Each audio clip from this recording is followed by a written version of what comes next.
Sweet sweet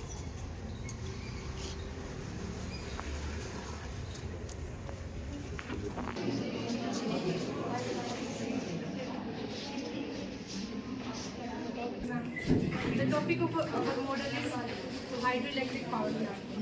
It is that type of plant which convert potential energy and mechanical energy into electrical energy.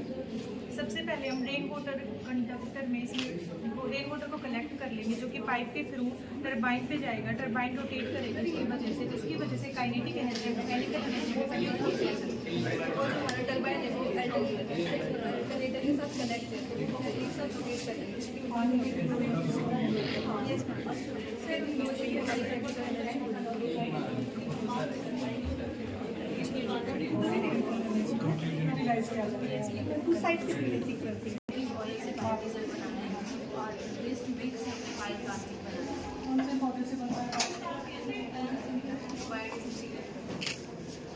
Cottony में बनाते हैं jatropha से waste cooking oil से बनाना पहले refined किया ताकि इतनी सारी इम्प्योरिटीज निकल जाए। उसके बाद ट्रांसिस्टिफिकेशन कराइए। ट्रांसिस्टिफिकेशन एक जिसमें सॉलिड फैट को कन्वर्ट कर देते हैं स्प्रेडेबल फैट। सॉलिड फैट स्प्रेडेबल फैट को प्रोसेस के थ्रू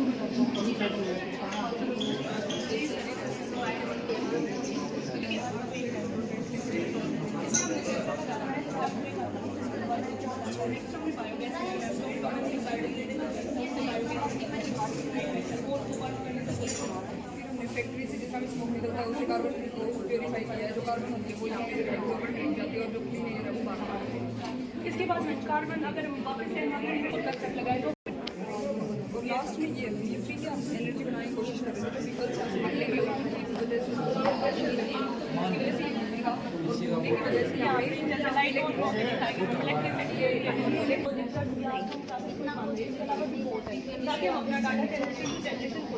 एक क्लिक में खोले तो उसके बच्चे को इधर उधर रोम नहीं करना पड़ता। सभी की सभी डिटेल्स इसमें एक क्लिक में मिल जाती है। सॉरी तो ऑलमोस्ट नो मैम, ये प्लास्टिक हमने खुद बनाया है। You can you can stretch it like this. ये प्रोटीन बेस्ड प्लास्टिक है। डिग्रेडेबल है। यस मैम, ये इजीली पॉल्यूशन नहीं कॉज करेगा। नो मैम, ये इजीली डिग्रेड हो सकता है। ये मैम हम इसका मेन वो पर्पस क्या था कि हम कई तरीकों से बना सकते हैं, बट हमें लैब में जेलेटिन मिला तो हमने इसके थ्रू बना लिया था ये बायोप्लास्टिक। तो मैम इसमें क्या होता है, ये एनवायरनमेंट को ज़्यादा हार्म नहीं करेंगे, बल्कि हमने ये जो कैंडीज़ है ना ये 7 दिन पहले रैप कर दी थी। आप देख सकते हो ये कैंडीज़ अभी भी वैसी की वैसी ही है। कैंडीज का क्या यूज किया? मैम ये कैंडीज ये शो कर रही है कि जो प्लास्टिक के अराउंड रैप नहीं करते हम कैंडीज, ये वैसे आप इसको खोल सकते हो ऐसे करके अराउंड। और एकदम से हम इस प्लास्टिक को अभी लेके नहीं आ सकते बायोप्लास्टिक को। तो जो प्लास्टिक अभी हमारे एनवायरनमेंट में प्रेजेंट है उसका हम क्या करेंगे, उसके लिए हमने 2 मेथड दिखाए। फर्स्ट मेथड है इकोब्रिक। इकोब्रिक ऐसी बोटल्स होती हैं जिसमें हम जो प्लास्टिक के रैपर होते हैं ना वो डालते हैं टाइटली, मतलब अच्छे से, और इसको स्टफ करके और इसको सील टाइट बंद कर देते हैं और उसको हम ऐसे टेबल्स में, गार्डनिंग में, पोल्स बनाने में यूज़ करते हैं। कोविड-19 के दौरान हमने बहुत ज़्यादा प्लास्टिक से चीज़ें खाई हैं या फिर ऐसी चीज़ें खाई हैं जो पैक्ड थी।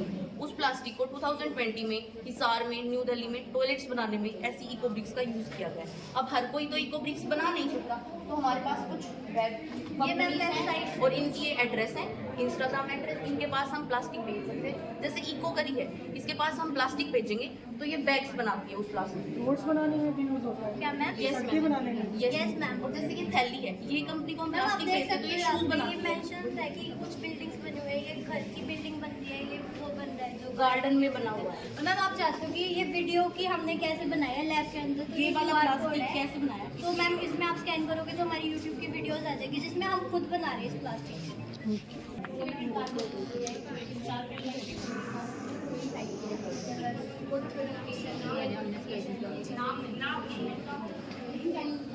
किया जाता है इस पर इन्वायरमेंट इको फ्रेंडली रहेगी इस वजह से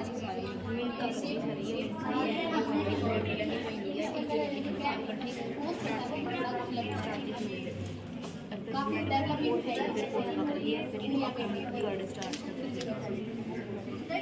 फूड एडल्ट्रेशन में, क्योंकि फूड हम डेली हमारे लिए बहुत एसेंशियल है, बट कई कंपनी क्या अलग स्लाइसिस को, दूध को, कर्ड को, waste water treatment plant, ma'am waste water affected by ma'am human में रिकम्बिनेशन होता है मैम एग्रीकल्चर टॉयलेट के पानी को साफ कर लिया।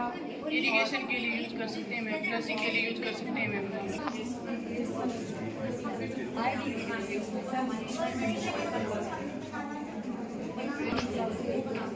मैंने वेस्ट प्लास्टिक को रीयूज करने का small scale.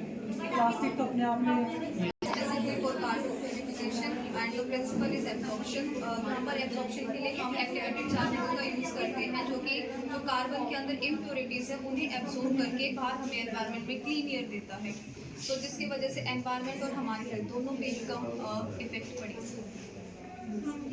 Ground water recharge है जिसके थ्रू हम सोसाइटी को मैसेज देना चाहते हैं कि हम किस तरीके से जो रेन वाटर है उसको रिचार्ज करके रिस्टोर करके जो आने वाली जनरेशन है उसके लिए वो कर सकते हैं, स्टोर कर सकते हैं। ऐसे प्रकार जो हमारे एक्टिवर्स हैं वो धीरे धीरे काफ़ी खाली होते जा रहे हैं नीचे, क्योंकि जो हमारी वाटर की यूज़ करने की कंडीशन वो ज़्यादा हो रही है। इस वजह से हमें आर्टिफिशियल ज़्यादा से ज़्यादा रिचार्ज करने चाहिए ताकि आने वाली जनरेशन को वाटर आइडेंटिफाई कीजिए और एड्रेस। हमारा जो टॉपिक है वो है प्लास्टिक मैनेजमेंट की, किस तरीके से प्लास्टिक को मैनेज कर सकते हैं। तो इसमें मेनली हमने कार्लियस ऑफ द प्लास्टिक बताया है कि कैसे प्लास्टिक है उसको अदर रिप्लेसमेंट के अंदर कन्वर्ट कर सकते हैं। ये दो मेन टॉपिक और वेस्ट मिल्क से हमने वाइट प्लास्टिक बनाया कौन से पौधे से बनता है? बॉटनी में बनाते हैं जटरूपा से। वेस्ट कुकिंग ऑयल से बनाया हमने, उसको पहले रिफाइन किया ताकि उसकी सारी इम्प्योरिटीज निकल जाए। उसके बाद ट्रांसस्टिफिकेशन कराई। उसके बाद ट्रांसस्टिफिकेशन एक रिएक्शन होती है जिसमें सॉलिड फैट को कन्वर्ट कर देते हैं स्प्रेडेबल फैट। सॉलिड फैट जो बनती है वो स्प्रेडेबल फैट प्रोसेस के थ्रू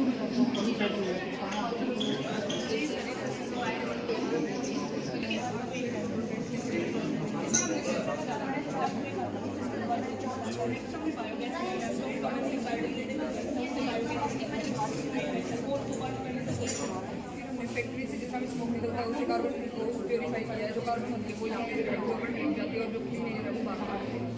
इसके बाद कार्बन अगर वापस से एनवायरमेंट को तक लगाए तो और लास्ट में ये फ्री से हम एनर्जी बनाने की कोशिश कर रहे हैं, सिंपल से हम लेके उसकी वजह से यहाँ पे जैसे लाइट और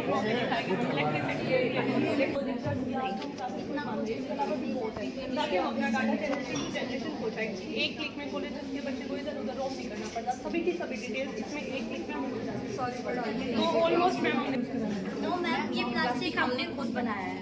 यू कैन सी ये can stretch it like this. ये एक प्रोटीन बेस्ड प्लास्टिक है। डिग्रेडेबल है, यस मैम ये इजीली पॉल्यूशन नहीं कॉज करेगा। नो मैम ये इजीली डिग्रेड हो सकता है। ये मैम हम इसका मेन वो पर्पस क्या था कि हम कई तरीकों से बना सकते हैं, बट हमें लैब में जेलेटिन मिला तो हमने इसके थ्रू बना लिया था ये बायोप्लास्टिक। तो मैम इसमें क्या होता है ये एनवायरनमेंट को ज़्यादा हार्म नहीं करेंगे, बल्कि हमने ये जो कैंडीज़ है ना ये 7 दिन पहले रैप कर दी थी। आप देख सकते हो ये कैंडीज़ अभी भी वैसी की वैसी ही है। कैंडीज का क्या यूज़ किया? मैम ये कैंडीज ये शो कर रही है कि जो प्लास्टिक के अराउंड प्लास्टिक रैप नहीं की- करते हम कैंडीज ये वैसे आप इसको खोल सकते हो ऐसे करके अराउंड। और एकदम से हम इस प्लास्टिक को अभी लेके नहीं आ सकते बायोप्लास्टिक को, तो जो प्लास्टिक अभी हमारे एनवायरनमेंट में प्रेजेंट है उसका हम क्या करेंगे। उसके लिए हमने 2 मेथड दिखाए। फर्स्ट मेथड है इको ब्रिक। इको ब्रिक ऐसी बोटल्स होती हैं जिसमें हम जो प्लास्टिक के रैपर होते हैं ना वो डालते हैं टाइटली, मतलब अच्छे से, और इसको स्टफ करके और इसको सील टाइट बंद कर देते हैं और उसको हम ऐसे टेबल्स में, गार्डनिंग में, पोल्स बनाने में यूज़ करते हैं। कोविड-19 के दौरान हमने बहुत ज़्यादा प्लास्टिक से चीज़ें खाई हैं या फिर ऐसी चीज़ें खाई हैं जो पैक्ड थी। उस प्लास्टिक को 2020 में हिसार में, न्यू दिल्ली में टॉयलेट्स बनाने में ऐसी इको ब्रिक्स का यूज़ किया गया है। अब हर कोई तो इको ब्रिक्स बना नहीं सकता, तो हमारे पास कुछ वेब कंपनीज हैं और इनकी ये एड्रेस है, इंस्टाग्राम एड्रेस, इनके पास हम प्लास्टिक भेज सकते हैं। जैसे इको करी है, इसके पास हम प्लास्टिक भेजेंगे तो ये बैग्स बनाती है उस प्लास्टिक। रोड्स बनाने में भी यूज़ होता है। क्या मैम? यस सब्जी बनाने में। Yes ma'am. और जैसे कि थैली है, ये कंपनी को हम मैम आप प्लास्टिक देख भेजते हैं तो सकते ये हो शूज ये बनाती है। मेंशन है कि कुछ बिल्डिंग्स बनी हुई है, ये घर की बिल्डिंग बन रही है, ये वो बन रहा है जो गार्डन में बना हुआ है। तो मैम आप चाहते हो कि ये वीडियो की हमने कैसे बनाया लैब के अंदर, तो ये वाला QR प्लास्टिक कोड है। कैसे बनाया? तो मैम इसमें आप स्कैन करोगे तो हमारी यूट्यूब की वीडियोस आ जाएगी जिसमें हम खुद बना रहे हैं इस प्लास्टिक से।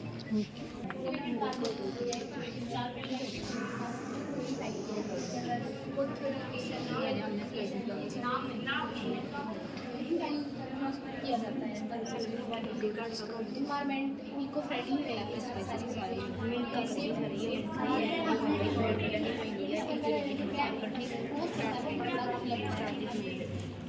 काफ़ी डेवलपमेंट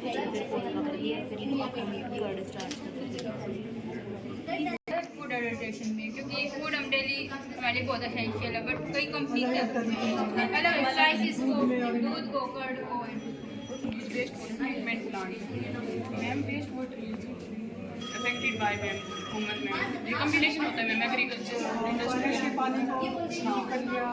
इरिगेशन के लिए यूज कर सकते हैं मैम, फ्लशिंग के लिए यूज कर सकते हैं मैम।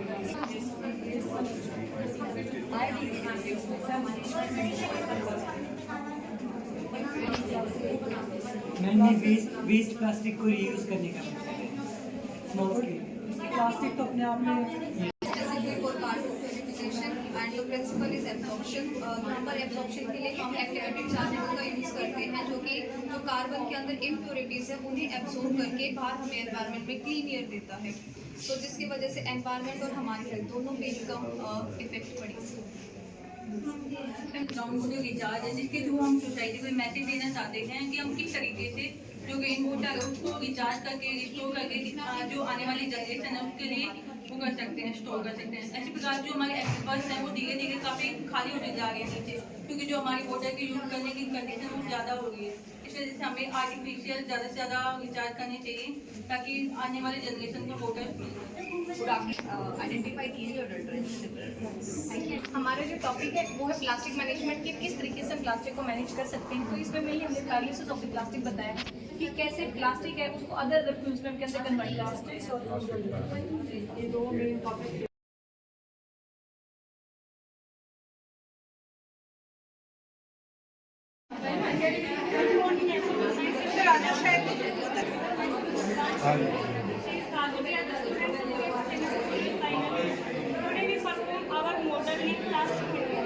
हमारा जो मोटिव प्लास्टिक उसका जो मेन मोटिव होता है कि एनवायरनमेंट में प्लास्टिक के अमाउंट को रिड्यूस करना है और उसको अनदर कन्वर्ट करना है किसी भी इंटेबल में। जो प्लास्टिक है वो दो तरीके का होता है, जो है घरों से निकलता है, दो तरीके का होता है बायोडिग्रेडेबल, एक होता है नॉन बायोडिग्रेडेबल। बायोडिग्रेडेबल जिसको हम डिकम्पोज इजीली कर सकते हैं, नॉन बायोडिग्रेडेबल डिकम्पोज ना होता है जैसे कि वो प्लास्टिक। जैसे कि 2.6 मिलियन जो प्लास्टिक है वो घरों से हर दिन निकलता है, और इंडिया में 26,000 टन प्लास्टिक वो प्रतिदिन एज अ वेस्ट निकलता है। स्कूल, इंडस्ट्री या फिर घर, हॉस्पिटल, इनमें से जो प्लास्टिक का यूज करता है, हॉस्पिटल में जो सिरिंजेस होते हैं, ग्लूकोज बोतल होती है, उसके थ्रू इंडस्ट्री से जो प्लास्टिक निकलता है ओशंस में हम इसको बहा देते हैं, जिसकी वजह से जो है पोल्यूशन होता है, एयर पोल्यूशन होता है। हम प्लास्टिक को बंद करते हैं तो उसकी वजह से जो आगे बताओ फिर वो कैसे करते हैं। इसमें हम पायरोलिसिस प्रोसेस को बताएंगे।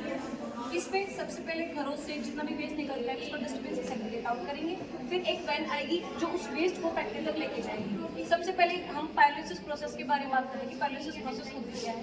एक ऐसी प्रोसेस होती है जब हम किसी भी सब्सटेंस को हीट करते हैं in the absence of oxygen. इसमें क्या होगा, सबसे पहले जो भी प्लास्टिक आएगा उसको श्रेडर के अंदर डालेंगे, उसको फाइन फाइबर जो स्मॉल पीसेस के अंदर वो कन्वर्ट हो जाएगा। फिर ये है केमिकल रिएक्टर जिसके अंदर प्लास्टिक होगा, उसको in the absence of oxygen heat करते हैं एट लगभग 300 से 900 डिग्री सेल्सियस के बीच में। वो डिपेंड करता है अपने किस तरीके का लेयर है। जैसे ही ये गर्म होना शुरू होगा तो इसके वेपर्स बनने शुरू होंगे। ये जो वेपर है वो कंडेंसर से गर्म लिक्विफाई हो जाएगा, और लिक्विफाई होने के बाद कुछ पार्टिकल है वो सेटल डाउन हो जाएंगे जो फ्यूल के अंदर कन्वर्ट हो जाएंगे, एंड आफ्टर दैट कुछ आपकी बाई प्रोडक्ट है वो गैसेस बेसिकली निकल जाती है। इसके अंदर इधर से गैस निकलेगी, दैट इज अ मीथेन। इसके अंदर मीथेन या फिर मीथेन बेसिकली अमाउंट है वो होगी, और इसके अंदर फ्यूल बेसिकली इकट्ठा होगा जो फर्दर बेसिकली यूज़ कर सकते हैं। जैसे रोड वो मतलब उसकी प्योरीफिकेशन अगर करते हैं तो डीजल बनाने में या फिर अदर पेट्रोलियम में बेसिकली इसका यूज़ ज़्यादा करते हैं। इसके अंदर सिंपल अगर देखिए तो इस प्रोसेस के अंदर 3 तरीके के वेस्ट है वो निकलते हैं। सबसे पहले केमिकल रिएक्टर है जिसमें वेस्ट निकलेगा।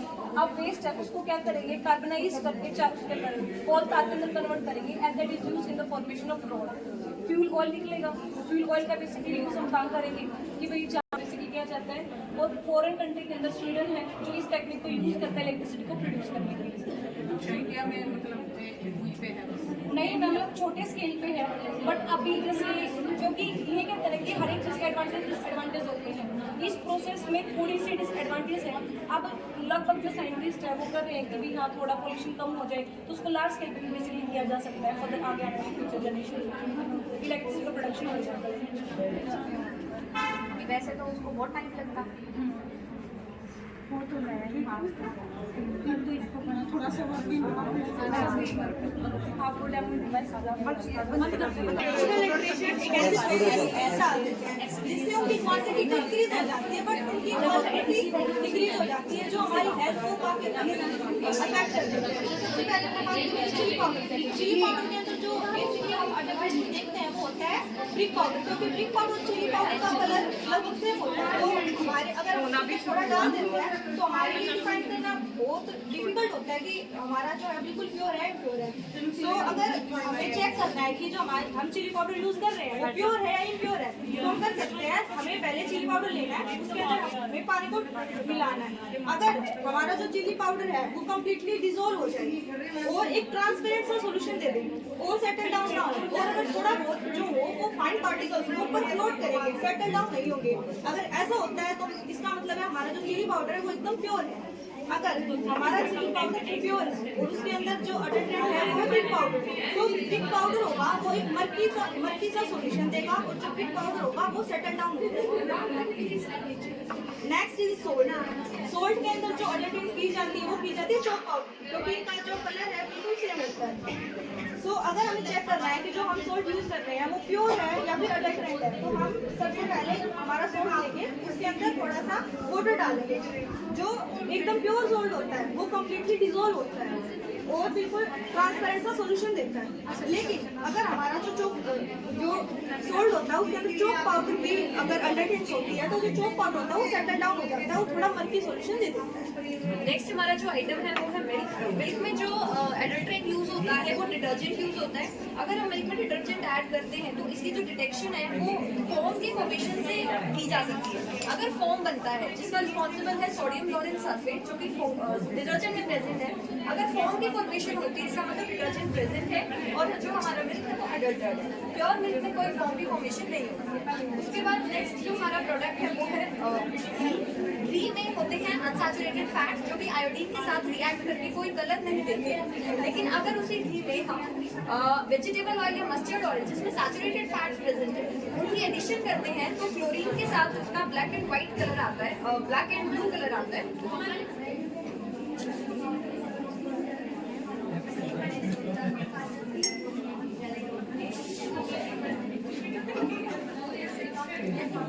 ब्लैकिश और आयोडीन। पर ये कुछ उन चीज़ों के साथ बताओ ना जो घर में इजीली अवेलेबल हो, जैसे आयोडीन तो घर में होती नहीं है, तो इनको कैसे चेक करें? फिर मैम उसके लिए हम पेपर पे स्पॉट लगा सकते हैं। अगर मतलब डार्क सा स्पॉट आता है तो ऑयल प्रेजेंट है घी में, अगर ट्रांसपेरेंट सा स्पॉट हो जाता है पेपर पे तो नहीं। और नेक्स्ट हमारा टर्मरिक पाउडर के साथ है। टर्मरिक पाउडर में भी अगर स्टार्च एडेड है तो एडिंग के साथ ब्लूइश या ब्लैकिश कलर के स्पॉट्स आते हैं। और अगर प्योर टर्मरिक सोल्यूशन स्टार्च लगाते हैं, मिर्च भी मिलाते हैं।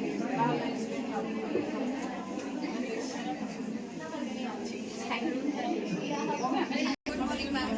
Today our model is carbon purification for industry and main principle है इस मॉडल का वो है एब्जॉर्प्शन टेक्निक के ऊपर। एब्जॉर्प्शन एक ऐसा प्रोसेस है जहाँ पर जो कार्बन है उसके जो कंटेमिनेंट्स है उनको एब्जॉर्ब किया जाता है किसी लिक्विड सॉल्वेंट का यूज़ करके, जैसे कि एक्टिवेटेड चारकोल का हम यूज़ कर सकते हैं जो कि कार्बन को प्योरीफाई कर देता है एंड उस कार्बन को हम फर्दर यूटिलाइज कर सकते हैं, जैसे कि इंक बना सकते हैं उससे, वो में यूज़ होता है। तो यहाँ पर जो फैक्ट्रीज या चिमनीज है उसमें हम क्या करते हैं कि उन्हें अटैच कर देते हैं एक सिस्टम से जहाँ पर जो धुआं है वो एनवायरनमेंट में ना जाके एक सिस्टम है कि जो केमिकल कार्बन एब्जॉर्बेंट डायरेक्ट उसके अंदर चला जाता है, यानी कि हमारे एनवायरनमेंट पे इस पर कम हार्मफुल इफेक्ट हो जाते हैं, तो वो यहाँ पर एब्जॉर्ब होकर एक क्लीन एयर बाहर निकलती है। इसीलिए बस एक्टिवेटेड चारकोल की लेयर के थ्रू से उसको पास करते हैं।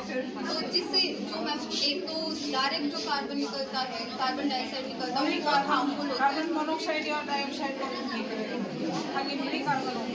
नहीं मैम, मैम बहुत सारी हार्मफुल गैसेज है जैसे जो किसी भी इंडस्ट्री से निकलती है जिसमें कार्बन कंटेंट होता है। अब वो कैसे निकलेंगी जिन फैक्ट्री में जैसे कंबशन होगा फॉसिल फ्यूल का हो गया, ऑयल का हो गया, किसी गैसेज का हो गया, या मतलब वो ऐसे प्रोसेस का यूज़ करें जहाँ पे जैसे हीट प्रोडक्शन ज़्यादा है। अब कुछ स्पेसिफिक इंडस्ट्री थी मतलब जो यस मैम। और जब ये एक्टिवेटेड जानवर की सारी फॉरेस्ट साइट ब्लॉक हो गई और उसने उसको एब्जॉर्ब करना बंद कर दिया फिर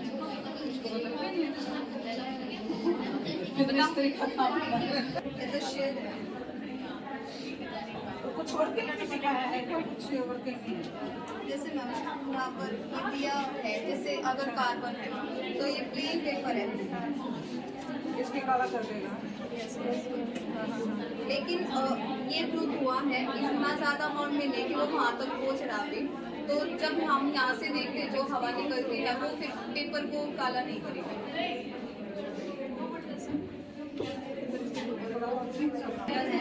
हमारी जनरेशन के लिए ये प्रोजेक्ट होते हैं क्योंकि हम विचार क्योंकि वोटर बाइक कलेक्ट करके हम एक्विफर्ट में डालेंगे तो हमारे एक्विफर्ट होते हैं उनकी जो लेयर होती है हमें चेक करनी चाहिए। एक तो परमेबल लेयर होती है और इम्परमेबल लेयर होती है। अगर जो इम्परमेबल लेयर होती है वो हमारे जो सैंड पार्टिकल है काफ़ी छोटे होते हैं, उनकी वजह इनकी बनी होती है जिससे वो वोटर है वो नहीं जा पाता। क्योंकि हमने देखा भी है जैसे जो हमारी गर्मी सीजन लग जाती है वो उसी वजह से लगती है क्योंकि जो वोटर होता है वो ऊपर वापस आ जाता है छत पे ऊपर जिसकी वजह से सीजन लगती है। तो हमें जो एक्विफर्ट बनानी चाहिए जो वाटर छोड़े हैं वो ओनली परमेबल लेयर पे ही होनी चाहिए। दूसरा हमें इनमें जियोलॉजिस्ट की हेल्प लेनी होती है। जो जियोलॉजिस्ट होते हैं उनका काफ़ी मेन रोल होता है कि जो हमें क्लीनिंग करते टाइम वो हमें बताते हैं कि बाकी कैसी रोग है। अगर जो रोग्स हैं उनमें काफ़ी विटामिन वगैरह जो एलिमेंट होते हैं जैसे रेयर एलिमेंट जिससे हमें काफ़ी टाइप की डिसीज हो सकते हैं, कैंसर, डायबिटीज, हाइपरटेंशन। इसलिए हमें जो रोग की अगर वो करेंगे तो जियोलॉजिस्ट की हेल्प लेनी चाहिए, वो हमारी हेल्प करेंगे रोग के लिए। दूसरा जो गवर्नमेंट होती है उनका काफ़ी मेन रोल होता है। अगर जो गवर्नमेंट हमारी हेल्प करेंगे उनमें कि जियोलॉजिस्ट अवेलेबल करवाने में ताकि हमारे जो जियोलॉजिस्ट होते हैं वो काफ़ी कॉस्टली होते हैं, इसलिए मेन रोल गवर्नमेंट का भी होना चाहिए कि हमें वो जियोलॉजिस्ट अवेलेबल कराएं। दूसरा जो हम पानी का इतनी देरी से यूज़ कर रहे हैं कि वो काफ़ी तरीके से एक्सपर्ट हमारे डिक्रीमेंट आ रहे हैं तो हमें जिस तरीके से हम पानी की फ्रीली से यूज़ कर रहे हैं तो हमें रिचार्ज भी करना होगा।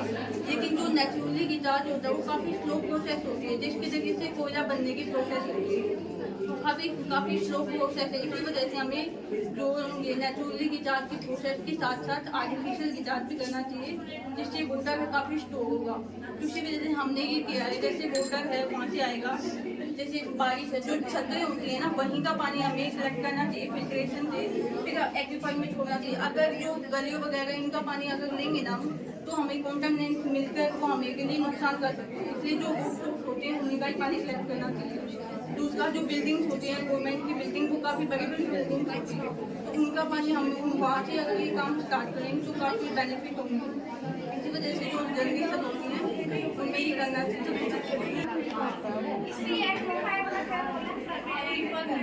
जो पानी होता है हम उसमें ही कलेक्ट करते हैं, हमारे ऊपर होते हैं जैसे हम डीलिंग वगैरह करते हैं ना वहीं से तो पानी निकालते हैं एक्विफाइड के अंदर से। एक्विफाइड वही होते हैं जो हम अंडरग्राउंड लेयर होते हैं जो होती है जहाँ से हम पानी यूज करते हैं। जैसे अभी वोटर है वो एक्विफाइड में डालते हैं जैसे हम जैसे यहाँ पे पानी निकाल सकते हैं, जैसे अब जो पानी डला नहीं होगा मतलब जैसे कुएं वगैरह कि जैसे हम समरसीबल वगैरह लगा के पानी निकालते हैं तो वैसे ही हमें वो लगा के इस ग्राउंड इस रूफ वाटर को वापस वहाँ पे वहाँ से डाल के वहाँ पे प्योरीफाई हो जाता है नीचे जमा के और फिर ऊपर से प्योर वाटर वो निकला।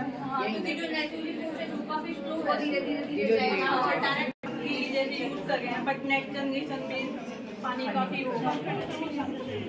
और एक आपको बेटा ये जो यूज करना है ना इसके ऊपर अगर अपनी पोजीशन जैसे 3-4 फीट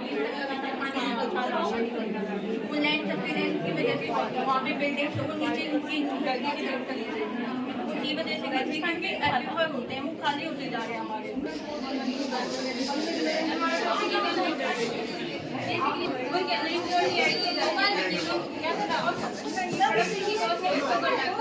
जो क्वांटिटी है उसको इंक्रीज कर सके ताकि जो डिस्ट्रीब्यूटर्स है या सेलर्स हैं उनको प्रॉफिट हो सके। और कब ये बोला आपको लगा हमारे गवर्नमेंट हमें इसके लिए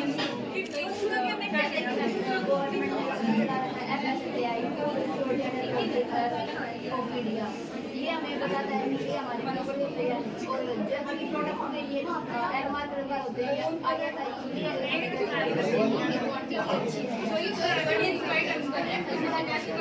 जो हमारे लिए हेल्पफुल है फर्स्ट ऑफ ऑल मिल्क के लिए वो जैसा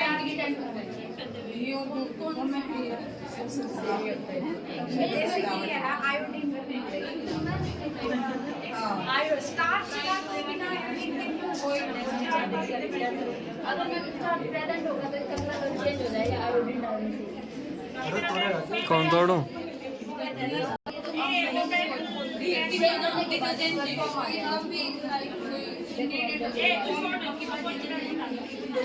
और फिर हम आगे यूरिया टेस्ट हमें इसमें हम डाल देंगे अगर चेंज होगी नॉर्मल pH होती है 6.5 6.6 लेकिन अगर यूरिया डालेंगे तो pH बढ़ जाती है बेसिक हो जाती है 7 की अब हो जाती है।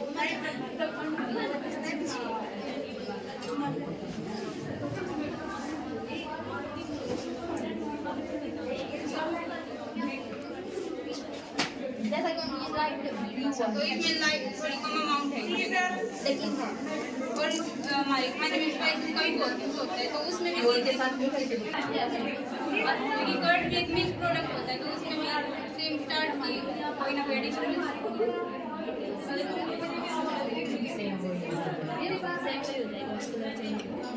और अब हम करेंगे कार्ड में ऑयल टेस्ट। कार्ड में हमें HCl मिलाएंगे तो इसका कलर चेंज हो जाएगा। इसको वॉच ग्लास से कवर करो पेज की बजाय ग्लास को वॉच ग्लास से कवर करो। वापस आ गया मैं ये कह रही हूँ वॉच ग्लास को इसमें पेज में ये कलर चेंज हो गया इसका मतलब प्राइसेस में भी बेसिक से टेस्ट होते हैं जैसे कि अगर कोई इम्प्योरिटी प्रेजेंट है अगर हम इसका सॉल्यूशन बनाएंगे तो अगर सॉल्यूशन होगा तो उससे डिसॉल्व हो जाएगा बट अगर कोई इम्प्योरिटी होगी तो सेटल डाउन हो जाएगी। जैसे हम मिर्च का भी कर सकते हैं इसके साथ हम वो उसका साल्ट का और शुगर का भी कर सकते हैं। अगर इम्प्योरिटी होगी तो सेटल डाउन हो जाएगी जैसे और जो क्रिस्ट अगर प्योर होगा तो वो डिसॉल्व हो जाएगा और क्रिस्टल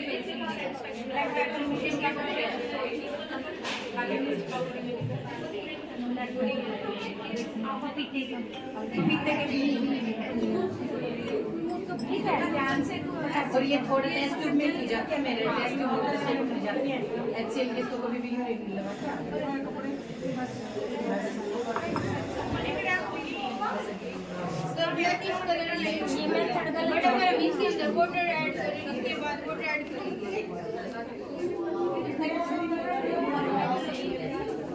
अगर इसका कलर बाकी है तो फिर हो जाए जिसका मतलब वो भी होगा बट अगर कोई प्योरिटी होगी उसका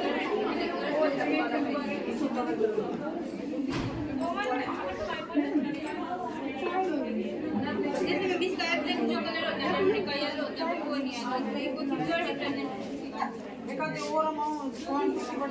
इसमें है ना इनको वॉश करके दोबारा डालो एक बार चीफ गेस्ट आएंगे तो दोबारा आपको रिप्रेजेंट करिए the device which converts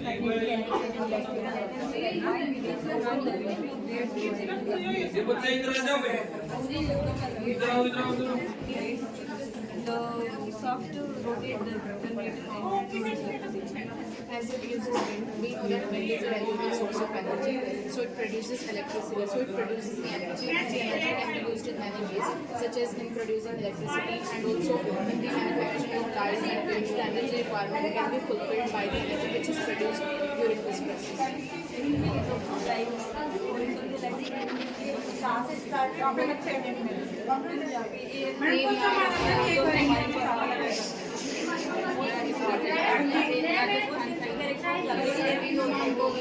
सबसे ज्यादा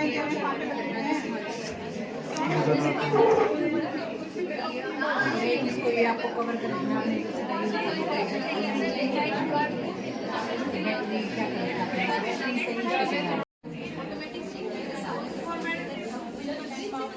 which uses transistors which automatically turn off and turn on the light. It automatically turns on the light when sunlight goes below the visible region of our eyes and automatically turns off the light when it is illuminated by it. This is done by a sensor which is called LDR. LDR is light dependent sensor.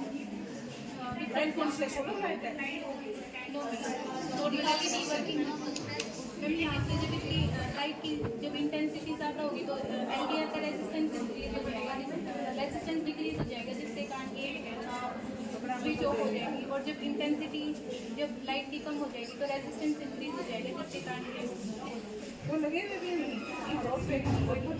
ये ma'am India में आंध्र प्रदेश में गोवा में कितनी light को control कर लेता है, कितनी एक सेंसर से इतनी जगह कितना कॉस्ट पड़ता है इसका? तुम्हारा कितना तुम्हारा इसका कॉस्ट कितना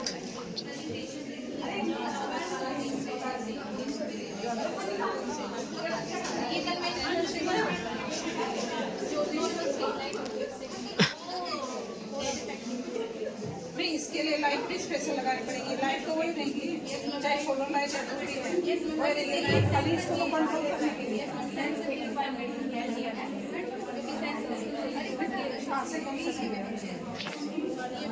नॉर्मली मेरे हिसाब से होती है यहाँ से हमें मिलती है जैसे अंधेरा होता है ना तब वो जल्दी लगती है। टाइमर कर देते हैं वो टाइमर, हाँ टाइमर से जल्दी हम जैसे उसका थोड़ा टाइम चेंज करना पड़ता है। गर्मियों में थोड़ा सा लेट तक करना पड़ता है, सर्दियों में थोड़ा उसका टाइम जल्दी करना पड़ता है।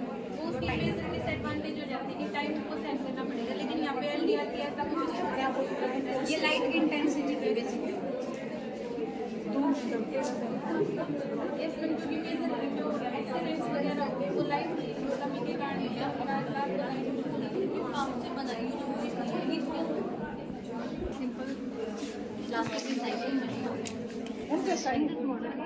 नहीं मैम, उनका पायरोलाइसिस है और हमारा है जो वेस्ट प्लास्टिक को हम लोग रिसाइकिल करें।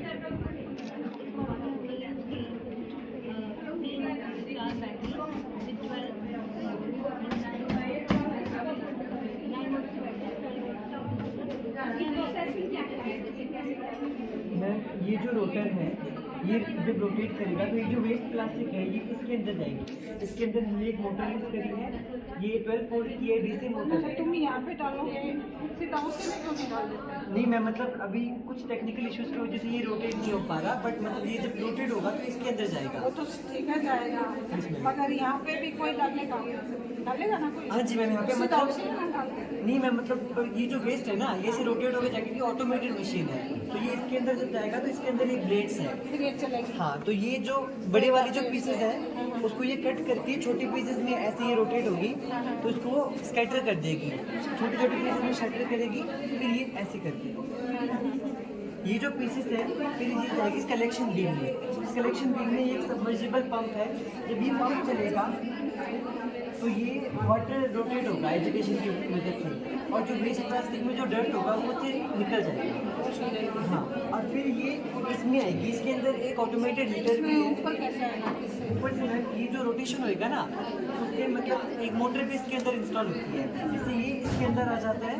और जब गीजर हम इसे ऐसे कनेक्ट करते हैं तो एजुकेशन के नहीं, इसको ऊपर चढ़ाने के गया तो वैसे सीटी बनाते जो अपने आप चलती है। हाँ जी मैम, वो ऑटोमेटेड वो सीडी होगी, और फिर इसके अंदर एक ऑटोमेटेड हीटर होता है और एजिटेशन की मदद से इसका जो पानी है वो सारा निकल जाएगा, और फिर ये इसके अंदर से ट्रैवल करके ये रॉ प्लास्टिक इसके अंदर आ जाएगी, फिर हम इसे रिसाइकलिंग के लिए यूज़ करते हैं।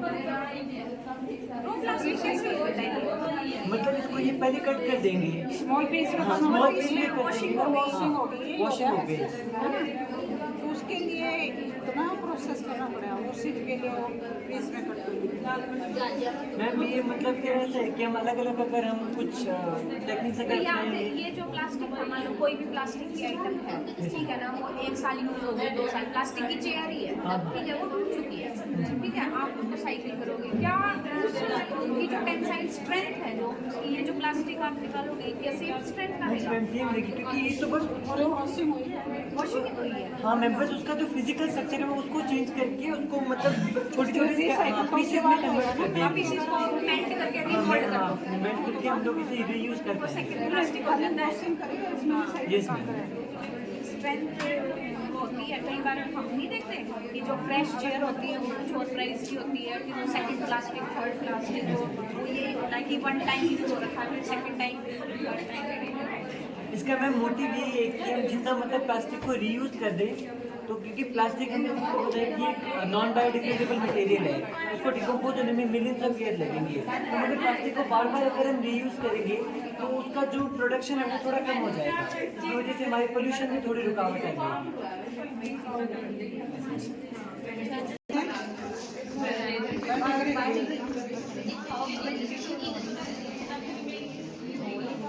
I am Sakshi Dekar from BSc Medical second year, and we are here to visit our biodegradable waste.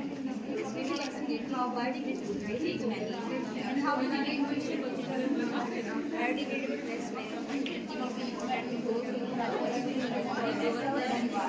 Let's see how the waste from farm after harvesting waste and waste like biodegradable waste is collected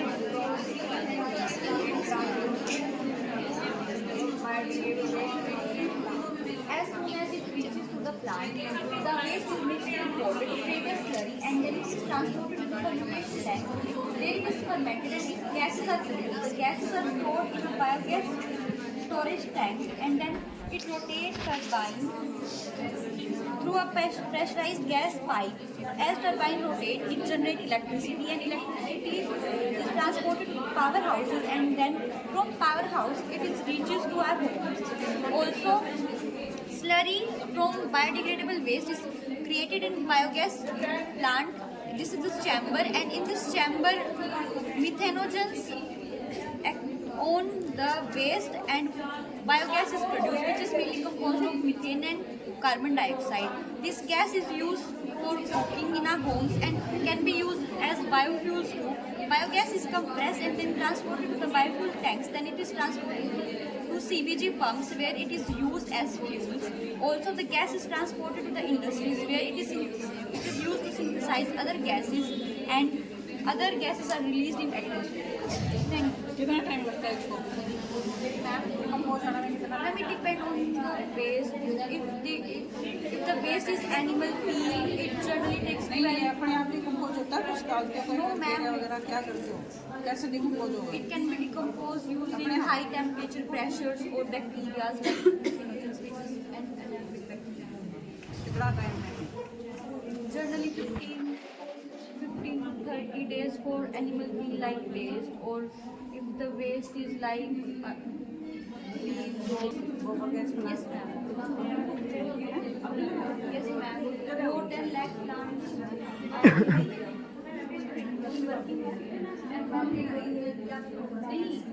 ये plant ये कहीं अपने India में Yes ma'am, in Sukhna village of Sukhna district of Punjab, in Mithan village of Mithan village. और this our model is on the nuclear power plant. तो यहाँ पे जो वाटर पंप लगा हुआ है इसके थ्रू वाटर आएगा और जो कि हमारे बॉयलर में जाएगा। इसमें हमने यूरेनियम 235 का सोर्स लिया है। तो यूरेनियम 235 हमने इसलिए लिया है कि इसका डीके इजीली हो जाता है। तो फिर जब इसका डीके होगा न्यूट्रॉन के साथ इसकी बम्बार्डमेंट करवाएंगे तो डीके इजीली हो जाएगा। जब डीके होगा तो हीट जनरेट होगी और जो वाटर आया है वो बॉयल करेगा। वाटर बॉयल करेगा तो स्टीम जनरेट होगी। फिर वो स्टीम हमारी टरबाइन में मूव करेगी और टरबाइन स्टीम की हेल्प से रोटेट करेगा और जिसके कारण हमारी इलेक्ट्रिसिटी जनरेट होगी। बहुत ज़्यादा हाई अमाउंट ऑफ इलेक्ट्रिसिटी होती है, उसकी वोल्टेज बहुत ज़्यादा होती है, जो कि डायरेक्ट हाउसेज के अंदर यूज नहीं हो जाती है। उसके अंदर अल्टरनेटर के अंदर चेंज किया जाता है, वो ट्रांसमिशन लाइन के अंदर जाती है हमारे टाउन और उसके बाद जो इलेक्ट्रिसिटी है वो हमारे कंसर्न के लिए। अब जो वाटर इसके अंदर जो बॉयल स्टीम थी जो कि इसमें रिमेनिंग स्टीम थी जो कि यूज नहीं हुई वो वापस कंडेंसर में जाती है। कंडेंसर से वो वाटर निकाली जाती है और कूलिंग टावर में जाती है जिसमें उसको कूल डाउन किया जाता है और वो कूल वाटर को कंडेंसर में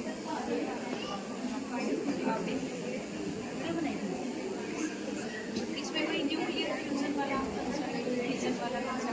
यूरेनियम 235 इजीली डीके हो जाता है। सबसे हाई अमाउंट ऑफ एनर्जी होती है, वो एनर्जी से बॉइलिंग जो होती है वो बहुत ज़्यादा टेम्परेचर कंट्रोल्ड मैनर में पानी के लिए कैसे कुछ निकले चीज़ अनकंट्रोल्ड कराओगे तो वो प्रेजेंट नहीं पड़ेगा।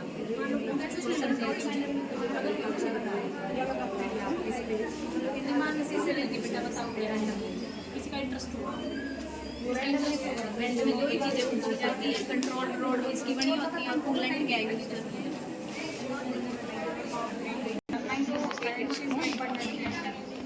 Today we are here. ये सारे उन्होंने चेक चीनी में कैसे चीनी का एक्सप्लेन करते हैं। सोडियम बाइकार्बोनेट प्रेजेंट होता है शुगर में, तो जब इसमें हम डाइल्यूट एसिड डालते हैं तो एफरवेसेंस प्रोड्यूस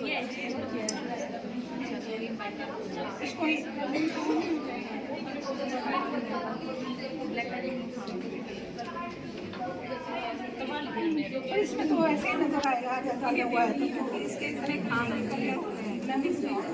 क्रिस्टल्स में मैम वैसे नजर आ जाता है। अगर पाउडर होता तो उसके लिए टेस्ट इससे पता चल जाता है कि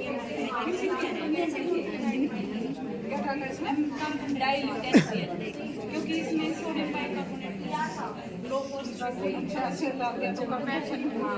एफरवेसेंस प्रोड्यूस टर्मरिक पाउडर में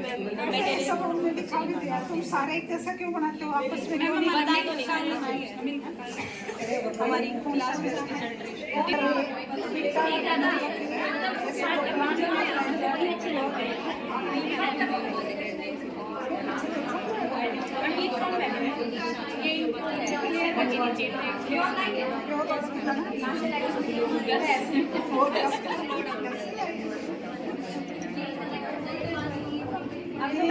परिवार वाली होगी, इसकी शादी होगी इसीलिए तो एग्जाम में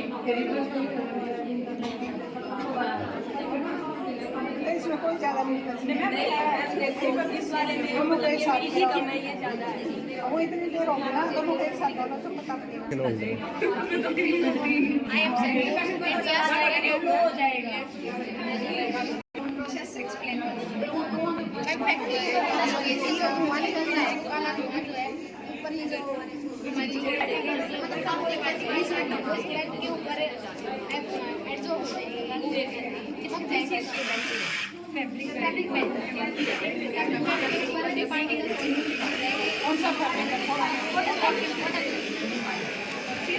ये जो वाटर है यहाँ पे वाटर है, हम यहाँ से पार्टिकल निकाल के वो इसके अंदर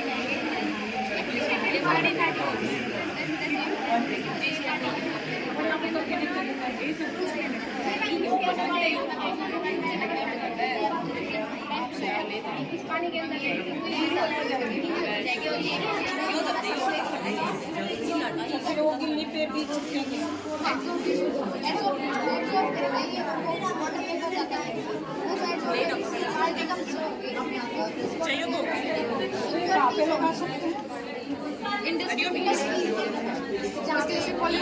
चिमनी चिमनी के ऊपर लगा हुआ है।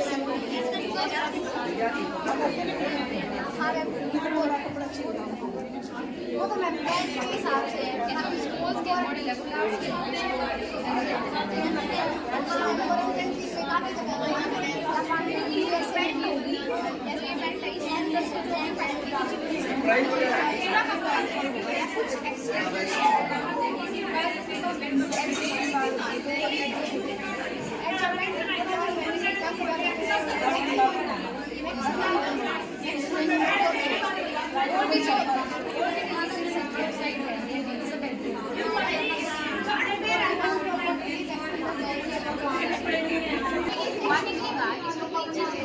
कार्बन डाइऑक्साइड होगा वो तो छूट जाएगा। कार्बन डाइऑक्साइड गैस नाइट्रोजन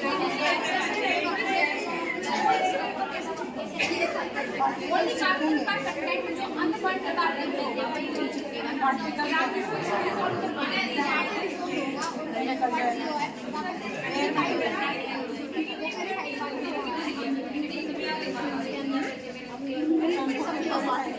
इसकी पूरी कार्बन के मिशन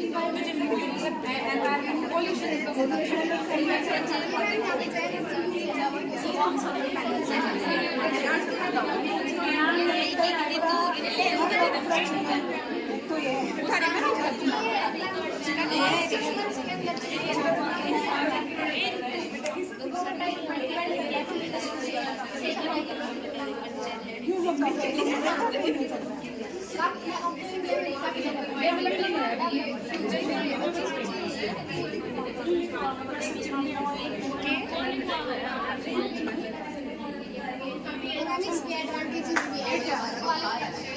मोस्ट इफेक्टिव है ये और वर्सेटाइल नेचर है कार्बन का। वैसे बनाया है इसको एडवांटेजेस बताने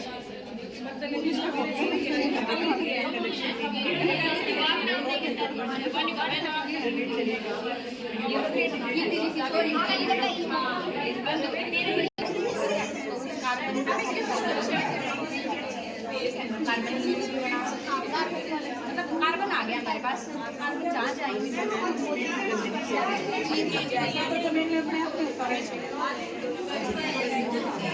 जमीन में जाना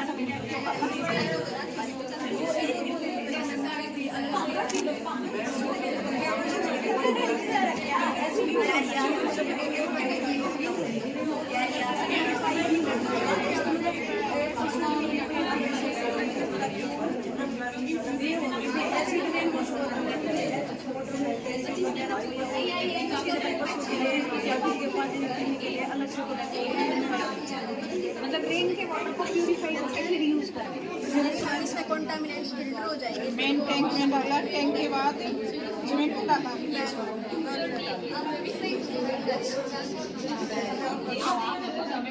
जो उससे फालतू बचा हो ये है मैम रूफटॉप में भाई ओवरफ्लो लगाएंगे, उसके लिए फिर प्यूरिफाई करके मतलब ये मेन टैंक है, नहीं मैम डोमेस्टिक यूज के लिए कर सकते हैं। फिर कई बार क्या होता है कि ज़्यादा बारिश हो जाती है या ओवरफ्लो हो जाए तो उसमें वो टैंक रख देते हैं ताकि पानी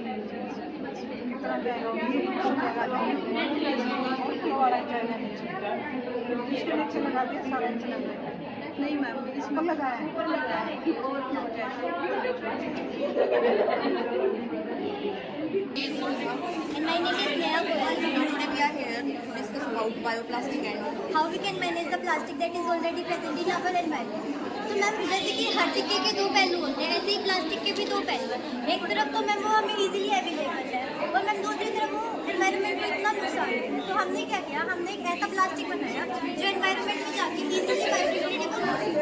और मैम उसके कुछ फायदे क्या है, वो एक तो इको फ्रेंडली है और मैम वो बहुत ज़्यादा तरीकों से बन सकता है। जैसे कि मैम हम जेलेटिन बेस्ड बना सकते हैं,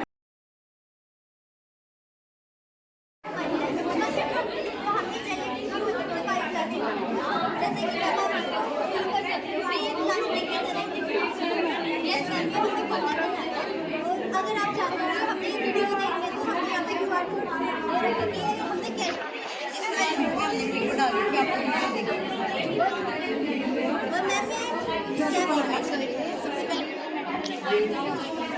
जेलेटिन जैसे हमने टॉपिक पैक किए हैं, आप देख सकते हैं ये किसी प्लास्टिक में है, मैम ये इसकी मटेरियल रिक्वायर्ड है ग्लिसरीन, जेलेटिन। सबसे पहले मैम जेलेटिन को और विनेगर को बस 100 and 150 ml बोतल में मिक्स किया है। उसके बाद साइड में हमने बोतल में जेलेटिन को मिक्स किया है और फिर हम जेलेटिन को हीट करेंगे up to 50 and 60 degree Celsius में और फिर इस मोल्ड में डाल देंगे। अब फिर एक घंटे के बाद ये ऐसा होगा और एक हफ्ते के बाद खाने के बाद इसको शेप देंगे। यस मैम, ये मैम हमने एक हफ्ता हो गया इनको पैक किए हुए और इसको बनाए हुए थे। इसके ऊपर कुछ फर्क नहीं पड़ा है, ना इसकी कुछ ऑक्सीडेशन वगैरह हुई है, ना एक हफ्ता वेस्ट है। यस और मैम कि अब हमारी मतलब ऐसी कुछ कंपनीज है जो कि जेलेटिन बेस्ड बायोप्लास्टिक बना रही है, जैसे कि हमने यहाँ पे कुछ कंपनीज को मेंशन भी किया। ये जेलेटोर एंड इकोवेटिव और जेलेटिन कंपनीज है और कुछ ऐसी कंपनीज है जो जेलेटिन के अलावा भी बायोप्लास्टिक बना रही है, जैसे कि नोवामोल्ड, ब्रांडेड, ये सब कंपनीज है। बट मैम हमें पता है कुछ भी चीज़ इम्प्लीमेंट होने में तो टाइम तो लगेगा, बट इतने तो हम ऑलरेडी बहुत ज़्यादा प्लास्टिक प्रोड्यूस कर चुके हैं। तो मैम जो ऑलरेडी प्रोड्यूस प्लास्टिक है, जो एनवायरनमेंट में प्लास्टिक है, वो हम हमारे लेवल पे कैसे कर सकते हैं, उसको मतलब उसे कैसे रीयूज कर सकते हैं। इसके दो तरीके हैं, मतलब हमने जो दिखाया वो दो तरीके हैं। सबसे पहला तरीका जो हमने दिखाया वो इकोब्रिक कुछ ऐसी प्लास्टिक बोतल्स होती हैं जिनके अंदर हम क्लीन और ड्राई जो प्लास्टिक के पेपर्स हैं या रेपर्स हैं जो हम हमारे पास होते हैं वो हम डालते हैं और इसे सील पैक कर देते हैं और इसको हम जैसे भी कई सारी जगह पर यूज कर सकते हैं, जैसे टेबल्स में यूज़ कर सकते हैं, गार्डनिंग में यूज़ कर सकते हैं। और जैसे कोविड-19 में हमारी कंट्री में 2.5% रेट बढ़ गया था प्लास्टिक का, क्योंकि हम लोग पे बहुत ज़्यादा भरोसा करते थे कि कोई इन्फेक्टेड नहीं होगा। इस वजह से उस टाइम पर हिसार में न्यू दिल्ली में एक ऑर्गेनाइजेशन है जिसका नाम है तवाड़ी, उसने इकोब्रिक से टॉयलेट्स को बनाया था। और जैसा कि आप इकोब्रिक देख रहे हो ना, इसमें हफ्ते का प्लास्टिक मतलब हमने 4 हफ्ते से कोई भी प्लास्टिक बाहर एनवायरमेंट में प्रोहिबिट नहीं किया है। बल्कि मैम हमने आस-पास से भी किया, वो भी कम पड़ रहा था इन्हें। तो ये बनाया, तो अब आप देख लो इसमें हमारा 4 हफ्ते का प्लास्टिक है तो हम कितना प्लास्टिक बचा देंगे। और मैम ये तो हो गया कि हम बनाते हैं, बट मैम हम हर बार तो ये नहीं बनाते, तो हम हमारे लेवल पर कैसे कर सकते हैं? जैसे कि आपके घर में जो भी प्लास्टिक आ रहा है, प्लास्टिक के रैपर्स आ रहे हैं, तो आप उसका क्या कर सकते हैं कि उसको अच्छे से धो के सुखा लें। और मैम कुछ कंपनीज है जैसे कि हमने यहाँ मेंशन किया, इकोकरी, इकोनेचर, मतलब ये सारी कंपनी जो है ये क्या करती है, जो हम प्लास्टिक सेंड करते हैं ना वो उनको कन्वर्ट करते हैं। जैसे कि इकोकरी मैम अच्छे अच्छे बैग्स बनाते हैं प्लास्टिक फ्री, और जो इकोनेचर है मैम वो फर्नीचर बनाते हैं। तो हम क्या करेंगे, ये वेबसाइट जो इंस्टा पेज मेंशन है, हम उनकी वेबसाइट पे जाएंगे, एड्रेसेस देखेंगे, कॉन्टैक्ट नंबर देखेंगे, और मैम हम उस एड्रेस पे जो हमने प्लास्टिक कलेक्ट किया अपने घर में उसको सेंड करते हैं। तो यानी कि हम भी हमारी तरफ से कुछ ना कुछ तो कंट्रीब्यूट कर रहे हैं, क्योंकि जितना हो सके हम प्लास्टिक की जगह स्टील के कंटेनर में लें। बट ज़रूरी तो नहीं है कि हम हर टाइम स्टील के कंटेनर ले सकें, कुछ जगह ऐसी हो जाती है जहाँ हमें प्लास्टिक खरीदना ही पड़ता है। तो वहाँ पर हम क्या कर सकते हैं, वो प्लास्टिक अपने पास रखें, धो के सुखा के इन कंपनीज को सेंड करते हैं। जब वो बहुत ज़्यादा हो जाए हम आराम से इनको भेज देंगे, ये अपने बढ़िया बढ़िया चीज़ें बना के दे देंगे। और मैम ये हमने एक बायो प्लास्टिक कंपनी दिखाई है, इसके आसपास हम यस पता इकोकरी इंडियन कंपनी है। ये तो मैम फर्नीचर तो प्लास्टिक से बना है, ये थैली प्लास्टिक से, और ये मैम बैग न्यू पर्सेस वगैरह होते हैं। एड्रेस मैम वेबसाइट पे मिल जाएगा, एड्रेस बहुत ज़्यादा बड़े थे सारी कंपनियों का, एक एड्रेस नहीं था मैम, बेंगलोर साइड का लगता हमारा। मैंने देखा था साउथ में, उन्होंने वहाँ क्या करते हैं, ओनली लेडीज ने बताया कि जब दूध के पैकेट्स आते हैं ना, उन्होंने क्या है कॉलोनी में एक वायर्स टांग दी है, दूध के पैकेट दो आप वहाँ टांग के जाते हैं, वहाँ टांग के जानी है वो और मैम यहाँ पर कलेक्ट करके ले जाते हैं। ये कंपनी भी यही करे मैम, बस अपन को जो हमारे घर का प्लास्टिक है ना वो एकदम सेंड करें, या आप यूँ करो आप कॉलोनी में सारे मिलकर एक जगह पर प्लास्टिक को लास्ट में कोई भी एक है उनको उनके जो पहुँचा देगा, तो हम भी कंट्रीब्यूट कर रहे हैं। और मैम ये हमने क्या करना है, मैम ये हमने एक बार कितना सा बेच सकते हैं? मैम अभी जो देखो कितनी प्लास्टिक है कि हमने इकट्ठा करके फिर बहुत सारे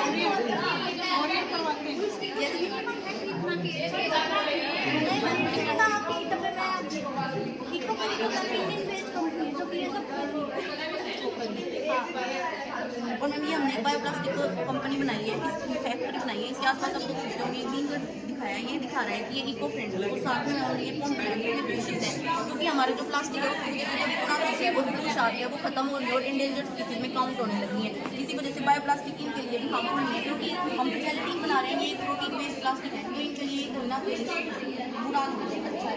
और मैम 2025 तक है ना हमारी कंट्री 445 मेट्रिक टन प्लास्टिक को कर देगी, जो कि हम 2019 के अकॉर्डिंग 45% इंक्रीज होगी है। अगर हम इन सबको रोकना चाहते हैं तो हमें कुछ मेथड्स का मतलब ये सब यूज़ करके एनवायरनमेंट को योगदान देना चाहिए। जैसे हमारे प्लास्टिक है जो पेपर के तौर पर यूज़ कर लिया, इसमें तो स्ट्रेंथ की कोई जरूरत नहीं है। कोई जो ग्लिसरीन है ना मैम, ये प्लास्टिसाइजर का काम कर रहा है, यहाँ पे ये वर्केबिलिटी, ड्यूरेबिलिटी, फ्लेक्सिबिलिटी, कुछ वेट अगर इसके अंदर हमें वो मतलब आप इसको ऐसे खींच के देखो, मैं आपको कर रही हूँ यस मैम, ये ग्लिसरीन है ना, ये प्लास्टिसाइजर का काम कर रहा है। यस मैम, ये टाइट मतलब टूटेगा नहीं, इसमें ड्यूरेबिलिटी वही हमें वेट भी जैसे पॉली बैग्स में क्या आ रहा है, हमारे वेट वाली चीज़ें ही आ रही हैं कि भाई स्ट्रेंथ भी होनी चाहिए। अच्छा या मैम जितना मोटाई का भी है ना, जितना मोटा वो तो पर्टिकुलर मेजरमेंट जैसे ये ऑफिस या मैम ये मेडिसिन की हम लोग मेडिसिन की पैकिंग में भी ये मैम हमने छोटा सा बनाना बेस वाला प्लास्टिक बनाया था, ये बनाना सा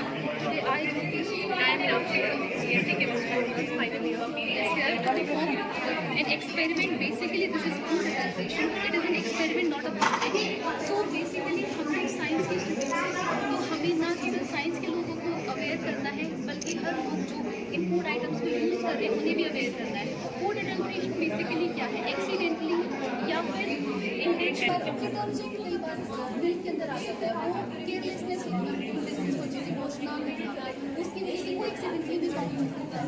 बाकी इंटेंशनली किया जाता है, अब तक मैम जैसे कि मिल्क के अंदर से बात करेंगे, अच्छा मैं बताऊँ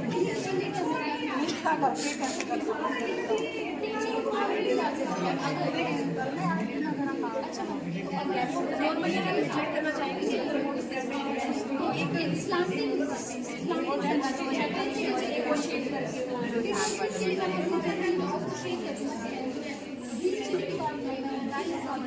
शादी सर्विस दिखाने के लिए उसके लिए हमें स्पॉटिंग को पानी के अंदर डिप करना है और उसकी सर्फेस को रब करना है। अगर उसके मेलाकाइट लाइट प्रेजेंट होगी तो बॉडी जो है उसमें ग्रीन कलर आ जाएगा। बेसिकली शाइन दिखाने के लिए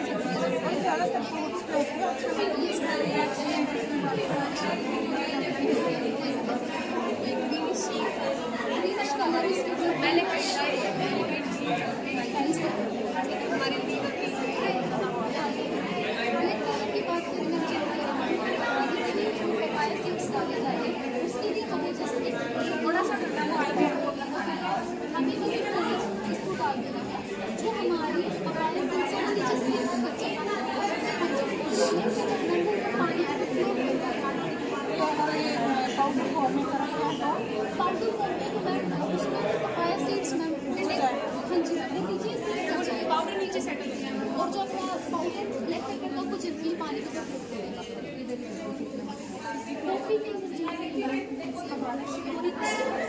शिकोरी हमारी बस कुछ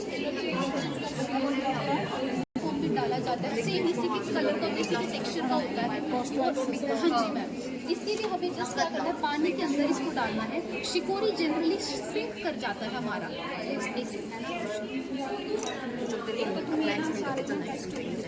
ओके मैम इतने बल्क वाले पानी में मत दिखाओ टेस्ट ट्यूब के अंदर थोड़ा सा डाल के सेटल हो जाना। मैम शिकोरी विदिन अ सेकंड सिंक कर जाता है और अपना एक ट्रेल ऑफ कलर उसमें दे देता है।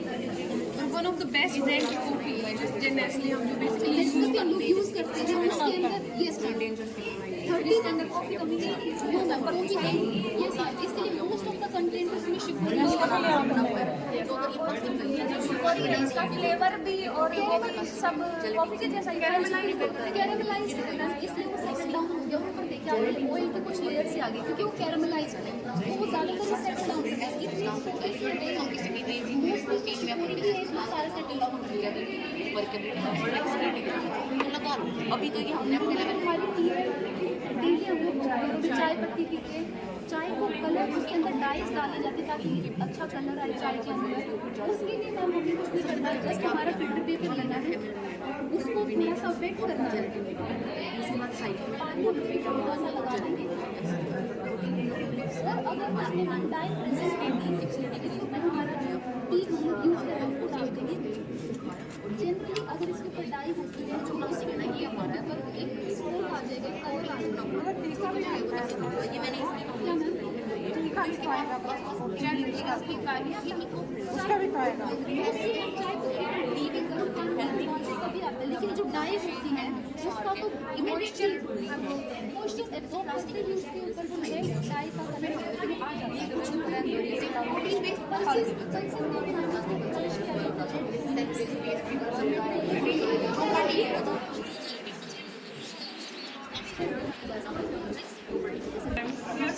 BSc chemistry और finally myself certified in web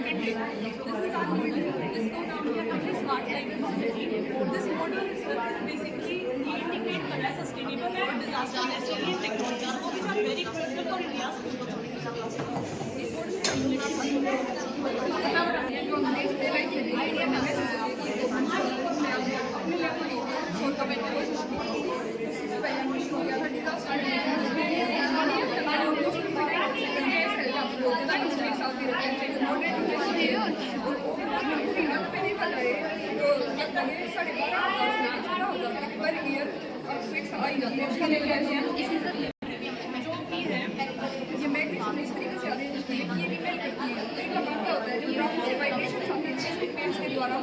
vibrations को एब्जॉर्ब कर लेते हैं।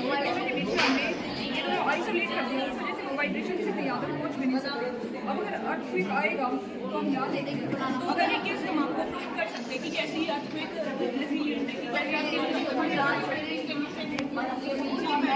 जापान में अप्लाई भी और इंडिया में अभी अप्लाइड है कि देखो ये थर्मोकोल पार्टिकल्स हैं ऊपर से निकाल और एक हम सेंसर से भी आप इसे कर सकते हैं। जैसे हमने सेंसर बनाया था इसलिए अभी कोई भी आप कोई बात नहीं कोई वाइब्रेशंस नहीं है, कोई तो कुछ नहीं होगा। और जैसे ही अर्थक्वेक आएगा मैम, वैसे ही हमारा सेंसर LED हमें बता रहे हैं अगर ऊपर रख के दिखाए मैम तो कितना भी अर्थक्वेक आ जाए हमारा सेंसर नहीं बोलेंगे, ऊपर तक पिलर तक ये नहीं पहुँचना। ये हमारा पहला। इसके बाद हमने बायोगैस का किया था। बायोगैस में मैम हमने क्या किया, जो भी हमारे एनिमल्स हैं जो हम पशु पालते हैं उनका वेस्ट या फिर किचन का जो डिग्रेडेबल वेस्ट है उसे हमने स्टोर किया था 3 से 4 दिन के लिए, उसमें मीथेन गैस बनती है। बायोगैस के अंदर हमने क्या किया था, जो हमारे केटल्स होते हैं उनके पेट के अंदर एक ऐसा हिस्सा होता है जो मीथेन नाम का बैक्टीरिया होता है जो कि डाइजेशन में हेल्प करता है, और जब का केटल्स का डंग होता है उसके अंदर बैक्टीरिया पाया जाता है। जब इसको हम बायोगैस प्लांट के अंदर डंग डाल देते हैं तो उस टाइम पे ये क्या करता है कि जो हमने सेटअप बनाया इसका काफी एरिया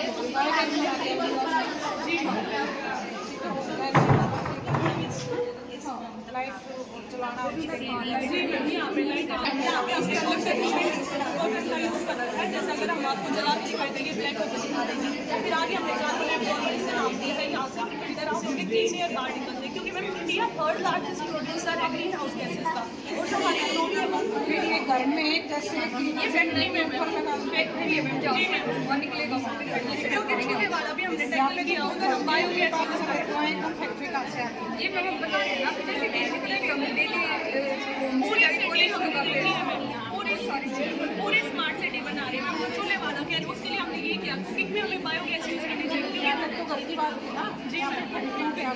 हाँ मैम, इसकी पहले घर की प्रॉब्लम्स टैकल की हमने इसलिए बनाया था ताकि कुछ लोग ऐसे होते हैं जो ज़्यादा एजुकेटेड भी नहीं होते और ज़्यादा पैसे भी नहीं होते, वो ऐसे सेटअप कर सकते हैं और उनकी रोजगार यहाँ से कार्बन प्योरीफाई हो चुकी है। फिर जो सबसे ज़्यादा प्रॉब्लम की चीज़ आती है वो आती है व्हीकल से स्मोक निकलता है, वो ज़्यादा हार्मफुल हमारे। और इसमें भी मैम एक और चीज़ अगर हम देखें तो जो AQI है एयर क्वालिटी इंडेक्स इंडिया का 141 जा चुका है, जो कि सर्वाइव करने के लिए यहाँ पे परफोरेटेड ये कई चीज़ें लगाई हुई है, कॉटन तो इसलिए लगाई हुई है जितनी भी कार्बन होगी वो कॉटन के अंदर रह जाएगी, कॉटन ब्लैक हो जाएगी जब बहुत सारा धुआं यहाँ से निकलेगा, सारी तरफ से एयर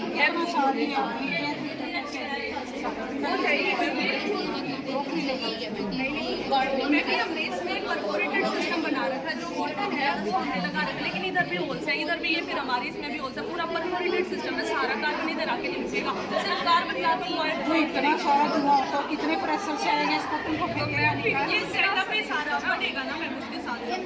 ये सेटअप पूरा बड़े लेवल पे होता है और ये तो इम्प्लीमेंटेड है, गाड़ियाँ जाएंगी वो धुआं इसके अंदर चला जाएगा। और यहाँ पे हमने लगाया ये स्मोक फिल्टर में क्या होगा, ये कार्बन और अलग अलग गैसेस को अलग करेगा, उधर है वो कार्बन उसके अंदर सिर्फ कार्बन बचेगी। यहाँ से तो हमने क्लीन एयर बाहर निकाली थी और कार्बन यहाँ बची थी, यहाँ पे हमने क्या किया जो कार्बन बची हुई है उसको पाउडर्ड इंक के अंदर कन्वर्ट कर दिया, तो कार्बन फिल्टर इसी से हमें आइडिया है कि हमने कार्बन मान लो इकट्ठी तो कर ली, फिर क्यों ना हम ऐसे सोल्यूशन में निकाल दें कि उस कार्बन को यूज़ कर ले, वापस से कार्बन हम इकट्ठी कर ली, उसे एनवायरमेंट में छोड़ देंगे, फिर फायदा ही क्या हुआ। तो हमने नेक्स्ट प्रोजेक्ट ऐसा निकाला कि हम कार्बन का यूज़ कर लें।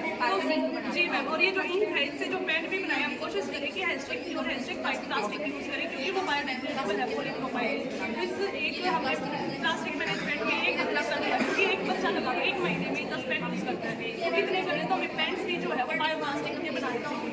उसके बाद हमारा नेक्स्ट कंसेप्ट आता है मैम रोड से जब हम पास करते हैं तो हमें बिल्कुल फ्री ऑफ कॉस्ट है, ऐसा है कि अगर हम ये लगा रहे हैं व्हीकल्स पे कोई असर ही नहीं होता, तो हम यहाँ से हमारा इधर ये मैं इस तरीके से सेटअप है। नॉर्मली यहाँ से जब हमारे व्हीकल्स जाते हैं तो एयर को तो डिस्प्लेस करते ही हैं, तो इनका जो फ्यूचर होता है वो काफ़ी सारी एनर्जी वेस्ट हो जाती है एयर को डिस्प्लेस करने का। तो हमने ये किया है कि जब यहाँ से ये निकलेगी जो एयर यहाँ से डिस्प्लेस किया वो एयर प्रेशर इसके ऊपर लगेगा और वो इसको रोटेट करेगा और उधर जो वो है वहाँ में दिखती रहेगी कि बिजली बनेगी उधर से, और इस बिजली का हम क्या करेंगे इतने रोटेट करते ही बिजली बन जाएगी। नहीं ज़्यादा होगा, ये हाईवे वगैरह के लिए इसलिए बताया जहाँ पे हाईवे और इसका हमने क्या किया बाद में जितने भी एनर्जी यहाँ से बनेगी लगा दिया उधर से रोड के बीच में लगाओगे, रोड के बीच में इधर हमने जैसे जितना बड़ा रोड होगा उसी बेसिस पे कर सकते हैं। ये तो विंड टरबाइन है, वो हमने को बोल सकते इसका नाम होता है वर्टिकल एक्सिस विंड टरबाइन है। तो अगर बड़ा हाईवे तो हम एक से काम नहीं चलेगा, इस साइड में हम दूसरा विंड टरबाइन कर देंगे। अब जो ये एनर्जी यहाँ से बनेगी ना मैम उसे हम स्टोर करेंगे बैटरी के अंदर, और जो बैटरी की एनर्जी वो वापस इसके पास ना जाए इसलिए हमने लगाया इसके अंदर डायोड कि सारी सिर्फ इसके अंदर से हो। फिर जो एनर्जी हमने यहाँ पे बना ली उसको हमने यूज़ किया है स्ट्रीट लाइट जैसे ये भी इसका है कि सारी इलेक्ट्रिसिटी यूज नहीं करता, अंधेरे में चलता है, बाकी बंद होता है। अभी यहाँ पे अंधेरा सही से महसूस हो रहा है इसलिए ये चल रही है, और जैसे जैसे होगा लाइट में ये बंद हो जाएगा, मतलब इलेक्ट्रिसिटी का सेव वो कितने को सेंसर भी लगा दिया। जी इसलिए वैसे ऑटोमेटिक सनलाइट भी अपने आप बंद हो जाएंगी और जितनी भी एनर्जी है इसकी ज़्यादा एनर्जी वेस्ट भी नहीं होगी। ये मतलब ओवरऑल में ये फ्री की एनर्जी बन बचेगा। तो ये जैसे हम लोग किया था।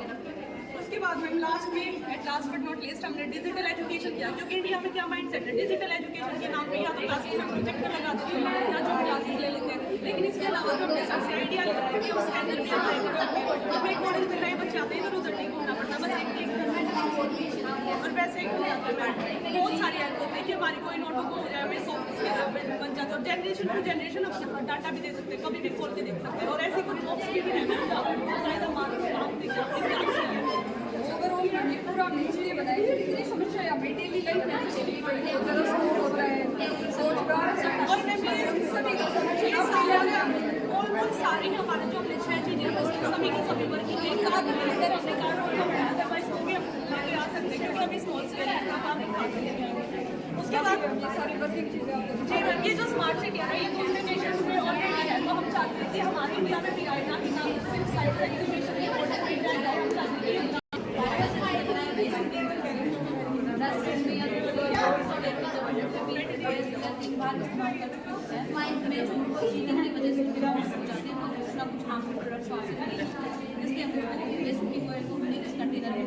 उसके बाद हमने इसे रिफाइन किया ताकि इतनी वजह से जो इसमें इम्प्योरिटीज आई है सारी हट जाए। इसे रिफाइन करने के बाद हमने इसे दूसरे कंटेनर में ट्रांसफर किया। इस कंटेनर में इस पूरी प्रोसेस की सबसे इम्पोर्टेंट रिएक्शन है दैट इज ट्रांसएस्टिफिकेशन को हम दो टाइप से डिफाइन कर सकते हैं। पहला बायोलॉजी की टर्म में टर्म्स ऑफ बायोलॉजी ट्रांसएस्टिफिकेशन एक ऐसी रिएक्शन है जो सॉलिड फैट को कन्वर्ट करके spreadable fat. Solid fat basically liquid होते हैं और रूम टेम्परेचर पे सॉलिड सेट में ही रहते हैं। स्प्रेडेबल फैट क्या होते हैं वो as compare to solid fat के काफ़ी ज़्यादा सॉलिड होते हैं और रूम टेम्परेचर पे लिक्विड फेज में भी एक्सिस्ट कर सकते हैं। तो हमने ट्रांसएस्टिफिकेशन करने के लिए इसमें मिथेनॉल और पोटेशियम हाइड्रोक्साइड आता है। मिथेनॉल क्या करेगा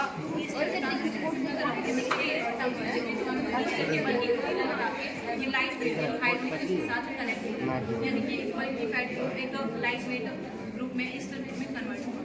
तो हमने इसमें मिथेनॉल और पोटेशियम हाइड्रोक्साइड डाला। पोटेशियम हाइड्रोक्साइड एज कैटलिस्ट इसमें काम कर रहा है, रिएक्शन को स्पीड अप करेगा। उसके बाद हमने इसको हीट किया 110 डिग्री सेल्सियस तक। इसकी हीटिंग के बाद से हमें जो 27 उसमें 2 लेयर सेपरेट हो जाएंगे जो डेंसिटी डिफरेंस, नीचे वाली लेयर होगी क्रिस्टल और ऊपर वाली लेयर होगी। इनको हमने सेपरेट आउट कर लिया। अभी हमारे पास इसके अंदर KOH का कंटेंट बचा, पोटेशियम हाइड्रोक्साइड का कंटेंट इसमें बचा है। इसके अंदर सेपरेट वाटर से इसको वॉश आउट करके प्योर बायोलॉजी को अलग फिल्टर में जो हमारा वेस्ट है RO फिल्टर करके गार्डन से यूज करते हैं। करने के बाद दूसरी चीज़ में बायोडीजल की इम्पोर्टेंस ये है कि सल्फर कंटेंट प्रैक्टिकली बिल्कुल हम डिवाइडेड और उस समय सल्फर का कंटेंट बर्न होने पर वो हार्मफुल गैसेस रिलीज करते हैं, बट जो बायोडीजल है उसके अंदर प्रैक्टिकली कोई भी सल्फर कंटेंट नहीं है, तो ऊपर ग्लोबल कूलिंग या फिर ग्रीन हाउस इफेक्ट हो जाएगा। और दूसरा ये नॉर्मल डीजल से 200% बैटर परफॉर्मेंस इसकी जो फ्लेम होती है बहुत ज़्यादा ब्राइट और क्लियर फ्लेम बायोप्लास्टिक हमने बायोप्लास्टिक बनाया।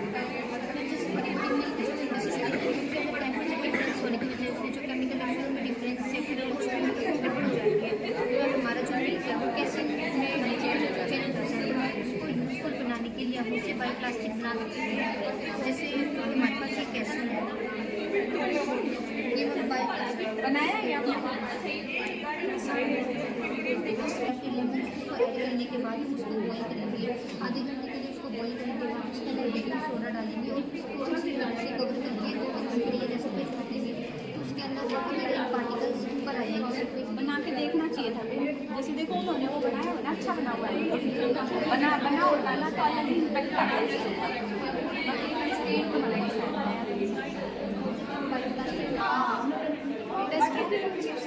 वेस्ट वाटर को प्यूरिफाई करेंगे हम पहले बिग पेबल्स के थ्रू, ये काम करेगा कोर्स फिल्टर की तरह।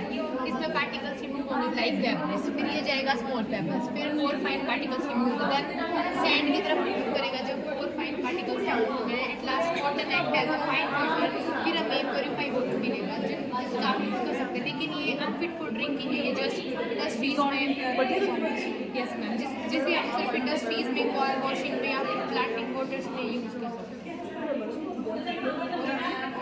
हाइड्रोइलेक्ट्रिक पावर प्लांट है हमारा आर्टिफिशियल बेसिक केमिस्ट्री और साइंटिफिक हाइड्रोइलेक्ट्रिक मतलब पानी से बिजली बनाना चाहिए।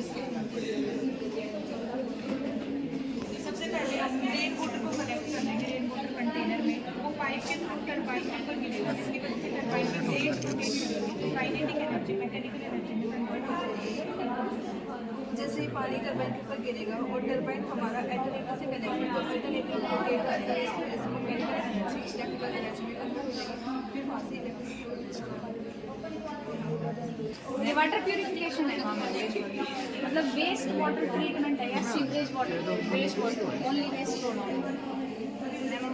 नेम इज वेस्ट वाटर मैं देखिए सर वहां मैंने बता जो मैं वेस्ट वाटर अपने और ये मैम वेस्ट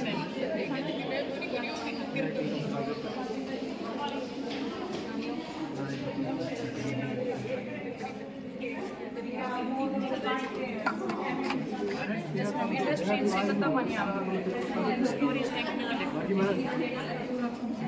मैम इस मोमेंट की हेल्प से मैम इसको प्राइमरी ट्रीटमेंट स्टेज में भेजेंगे। फिर मैम जो प्राइमरी ट्रीटमेंट स्टेज है ना मैम हमारी, उसमें हमने पेबल्स और स्टोन्स दे दिए। जो पेबल्स और स्टोन्स होते हैं मैम जितनी भी लार्ज इम्प्योरिटीज है मैम इनको रिमूव कर देते हैं। फिर हमारे स्टेज पे पेबल होते हैं मैम, जो भी साइज की इम्प्योरिटी होती है उसको रैप कर लेते हैं। थर्ड स्टेज में सैंड होता है, सैंड भी एक पर लेयर बन जाती है जिसमें से जो प्योर वाटर होता है वो पास आउट हो जाता है और नॉर्मल स्टेज में हमारा पानी बहुत अच्छा होकर नीचे आएगा। मैम इस पाइप में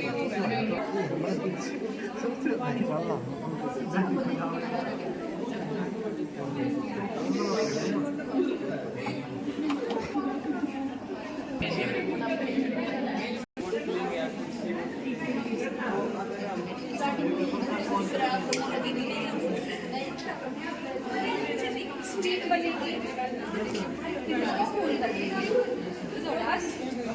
बनेगी स्टीम आएगी उसको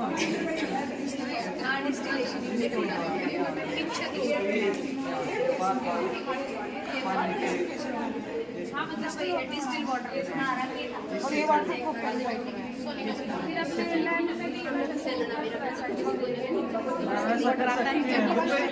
बड़े पैरामीटर पे रखा हुआ है कंडेंसर ग्राउंड वाटर सी वाटर को ड्रिंकिंग वाटर दुबई में इसके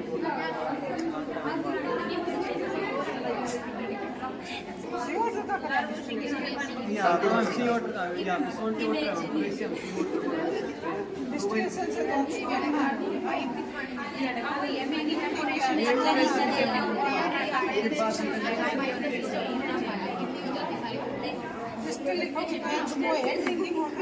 तो माइंड में सब जाता या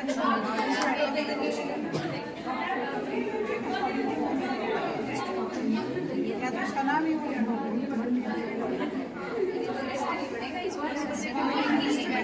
इसका नाम ही डिस्टिलेशन है, प्लांट का नाम ही डिस्टिलेशन है। देखो इस प्लांट का नाम ही डिस्टिलेशन है।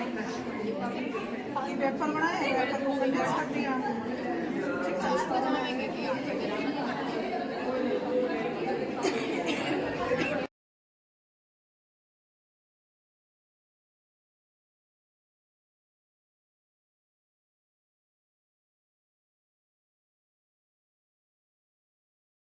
और डॉक्टर अनिल खट्टर सर से मेरा अनुरोध रहेगा कि कृपया मंच पर आएं और मां सरस्वती के सामने माल्यार्पण।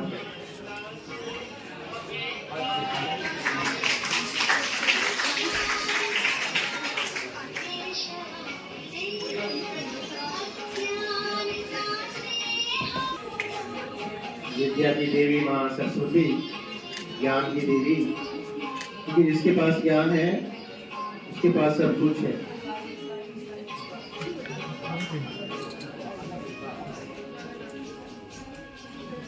ज्ञान की आराधना सबसे आवश्यक है। ज्ञान की देवी मां सरस्वती के सामने हमारे गणमान्य chief guest and other dignitaries मां के सामने दीप प्रज्वलन कर इस कार्यक्रम का शुभारंभ करते हुए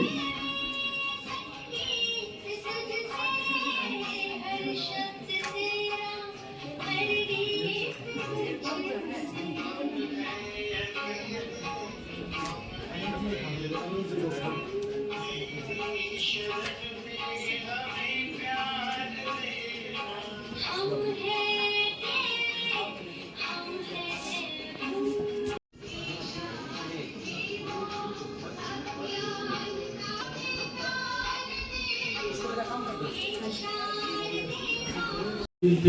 Madam Seema, who had also been my long-time colleague at IC College.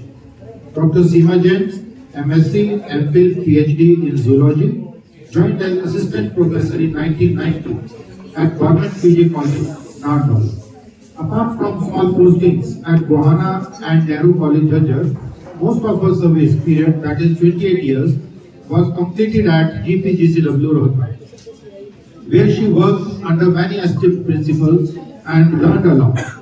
She was promoted in June 2022 as principal at Sakshi Malik Government College, Mogra. Being a modest, intelligent and a zealous teacher, she stood tall as a motivating force for all the students she mentored in her teaching career. And now, as a principal, she has left no stone unturned to develop the work ethics amongst her staff members and practice good governance as an able administrator. She never misses an opportunity to appreciate people who are really dedicated in helping her shape the college, be it in outer or inner qualities. Being approachable and amicable, she enshrines good quality of leadership. Thank you for sparing time to be with us and motivating students for our college.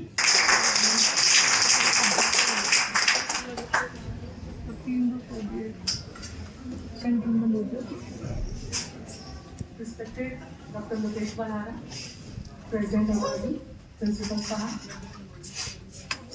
and all faculty members, senior faculty members, council members, Satbir sir, Anil sir, program के coordinator, science exhibition के coordinator, Dr. Ravinder, and esteemed faculty, science faculty, and my dear students, of course, very good afternoon to all of you. Good afternoon, madam. आज मैं आपके इस prestigious college में आकर खुद को गौरवान्वित महसूस कर रही हूँ। ये कॉलेज आपका हरियाणा के बड़े कॉलेजेस में से एक है और सबने बताया कि 300 के अराउंड फैकल्टी मेंबर्स हैं। ये इतना बड़ा कॉलेज है और इतना डेडिकेटेड स्टाफ है कि हरियाणा गवर्नमेंट को भी सारे इवेंट्स इसी कॉलेज में कराने के लिए दिखते हैं, चाहे वो जोनल लेवल साइंस एग्जीबिशन है। पुराने टाइम से ही ये कॉलेज उनको एप्रोप्रिएट कॉलेज लगता है क्योंकि ये कॉलेज टीम की तरह काम करता है। सारा स्टाफ बहुत डेडिकेटेड है और आपको नई नई मोटिवेशन देता है। 160 पार्टिसिपेंट्स हैं आज के और बहुत सारे मॉडल्स बनाए हैं। आप सब बधाई के पात्र हैं।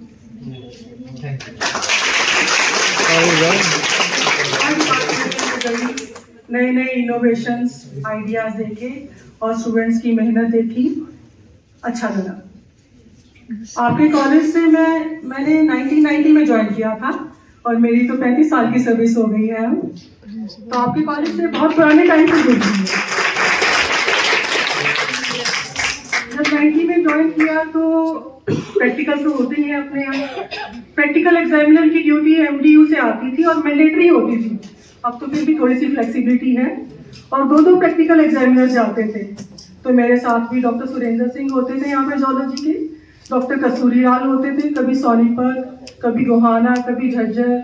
हम इकट्ठे एज प्रैक्टिकल एग्जामिनर गए और जब ज्वाइन किया तो मुझे लगता था प्रैक्टिकल एग्जाम में लेती हूँ ना तो मेरा एग्जाम है। मैं सारे वाइवा के क्वेश्चंस मेरे टिप्स पे होते थे कि एग्जामिनर स्टूडेंट से पूछे तो मुझे तो पता होना ही चाहिए। तो प्रैक्टिकल एग्जाम इतनी डेडिकेशन से होते थे उस टाइम में।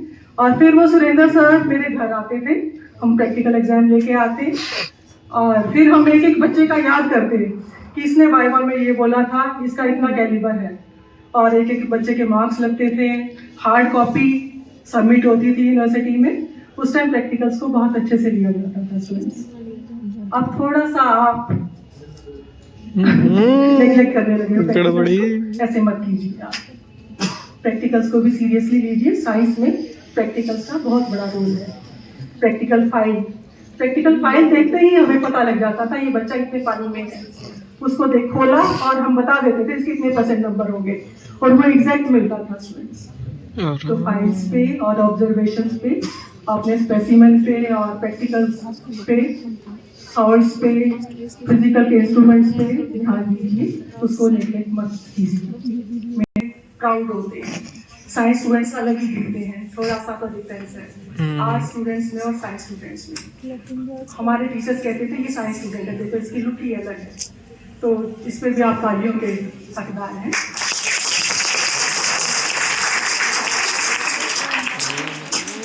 और ये जो आप मॉडल्स बना रहे हो, इनमें मैं शुरू से ही जुड़ी हूँ। 7 डिपार्टमेंट्स, इनमें कुछ थोड़े पैसे मिल रहे हैं। उसमें हमने फिर अपने बेस्ट स्टूडेंट्स को कहना कि आप कुछ सोच के आओ, इनोवेटिव आइडियाज लेके आओ। फिर वो आइडियाज लेके आते थे, फिर हम देखते थे कि आज का लेटेस्ट ट्रेंड क्या चल रहा है। कभी वो कोरोना वायरस हो गया, अब लेटेस्ट जो था, कभी वो एड्स हो गया, जोलॉजी के होते हुए मैं बता रही हूँ, कभी वो बायोडाइवर्सिटी हो गया, कभी पेस्ट मैनेजमेंट पे हमने काम किया in comparison to taking prices. फिर बच्चे फर्स्ट सेकंड थर्ड आते थे, उसमें से फर्स्ट उन बच्चों को हम जोनल यूथ फेस्टिवल में ले जाते थे। वो भी एक बहुत अच्छा एक्सपीरियंस रहता था। जोनल यूथ फेस्टिवल जनरली उसमें हुए, जीवीएम में हुए हैं और जींद हुए हैं हमारे टाइम में, पुराने टाइम में। उस टाइम बहुत धुंध होती थी और हम 7 बजे चल पड़ते थे बस में। Thank you. अनुभव बताए और बड़ा अच्छा लगा मुझे। जो मैम ने अनुभव बताए हम भी उससे अपने हैं, हमें भी, क्योंकि आपको सेम टू सेम हमें भी ऐसा है कि हमारा फर्स्ट है, मॉडल्स को तैयार कराते हैं, दूसरे को मोटिवेट करते हैं, डिफरेंट उनको प्रलोभन देते हैं कि आप प्रैक्टिकल में नंबर लगा देंगे, ये करते हैं, वो करते हैं। मतलब एक बड़ी तैयारी चलती है और बड़ा अच्छा लगा मैम, आप हमें अपनी पास में ले गए और आपने पोजीशन पे आए हैं मयंक और नवीन। अपने कॉलेज काउंसिल में प्राइज मनी को भी इंक्रीज किया है, पर जोरदार तालियां बनती हैं। सेकंड पोजीशन पे है पलक और Mansi, B third year honours के स्टूडेंट्स, पलक एंड मानसी। और पे है सोनल एंड तनु,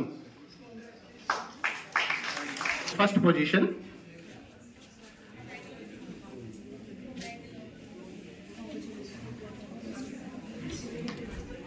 और इसमें एक बेस्ट एक्सप्लेनेटर का अवार्ड भी होता है। कई बार ऐसा होता है कि मॉडल्स फर्स्ट ईयर ऑनर्स के विद्यार्थी है और इसका प्राइस जो है, फर्स्ट प्राइज है, उसी के बराबर रखा जाता है। और साइकोलॉजी विभाग का मैं ये भी कहूंगा कि इन्होंने जजेस भी बाहर से बुलाए हैं, डॉक्टर नीलम मंगला और डॉक्टर बिंदु कुमारी, इसके लिए भी ये बधाई के पे है। ट्विंकल और कीर्ति, हाइब्रिडोमा टेक्नोलॉजी इन्होंने बनाई थी। सेकंड पोजीशन पे है अनीशा और काजल, लॉस ऑफ बायोडाइवर्सिटी पे इन्होंने मॉडल बनाया था। रविंदर एंड लक्ष्य।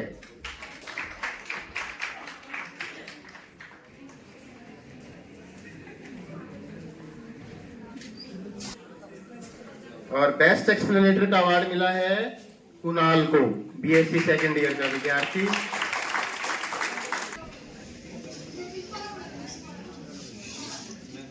इसके बाद जिस डिपार्टमेंट का नंबर आते हैं, जिस डिपार्टमेंट भूगोल है ना, भूगोल, इसकी वजह से धरती पर हम आए हैं। भूगोल में मनु और Priya, Manu and Priya third position, क्योंकि हमारा समय पहले ही काफी लग चुका है। सेकंड वाले भी तैयार है। सेकंड है स्वाति और अदिति और फर्स्ट है शीतल एंड सरिता। वो लाइन में आगे खड़े हो जाए, मैं दोबारा भी नाम लेता रहूंगा। फर्स्ट भी आ जाए, शीतल एंड सरिता साइड में खड़े हो जाए। तो ये थर्ड पोजीशन, मन्नू एंड प्रिया, ज्यादा टाइम ना लगे। Swati and Aditi second position. बच्चों तालियां हर एक में बजाना चाहिए आपको, क्योंकि ये आपके लिए बजा रहे हैं, आप इनके लिए बजाएं। और बेस्ट एक्सप्लेनेटर में है मन्नू, ज्योग्राफी ऑफ पेंडेमिक्स पे इन्होंने मॉडल बनाया था। पोजीशन बॉटनी डिपार्टमेंट में वसुंधरा एंड मुस्कान।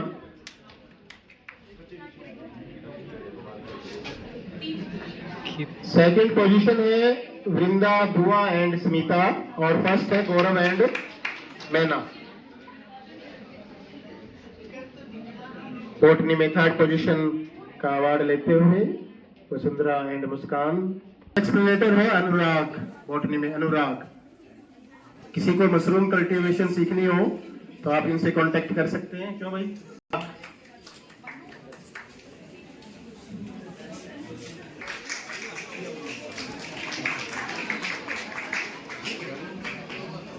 साइंस ने कॉफी मशीन बनाई, एक बार जोरदार तालियां, ये बड़ा अच्छा लगा।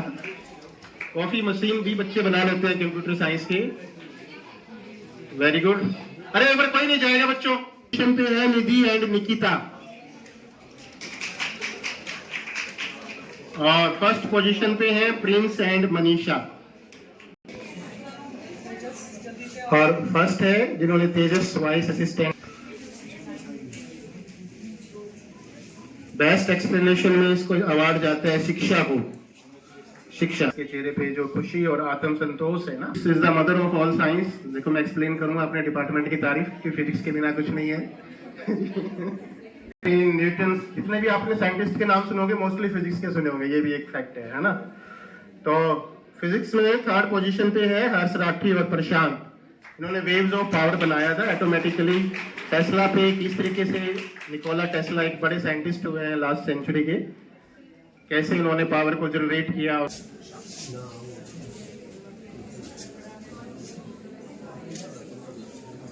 उन्होंने smart water management and solar highway project बनाया था।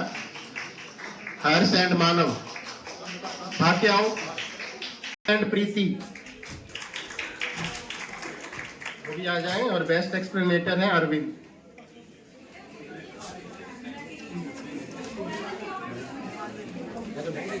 First position Gopal and Preeti.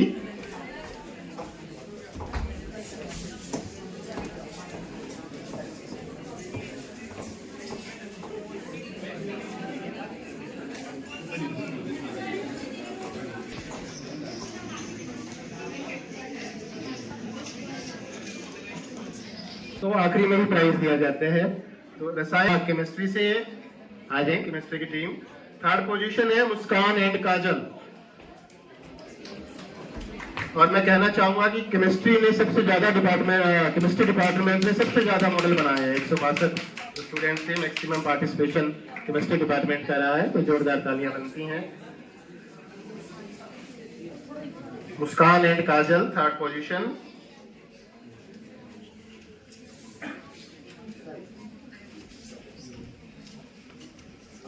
Second position Komal and Sneha. Komal है हाँ। और बेस्ट एक्सप्लेनेशन का अवार्ड जाता है राखी को।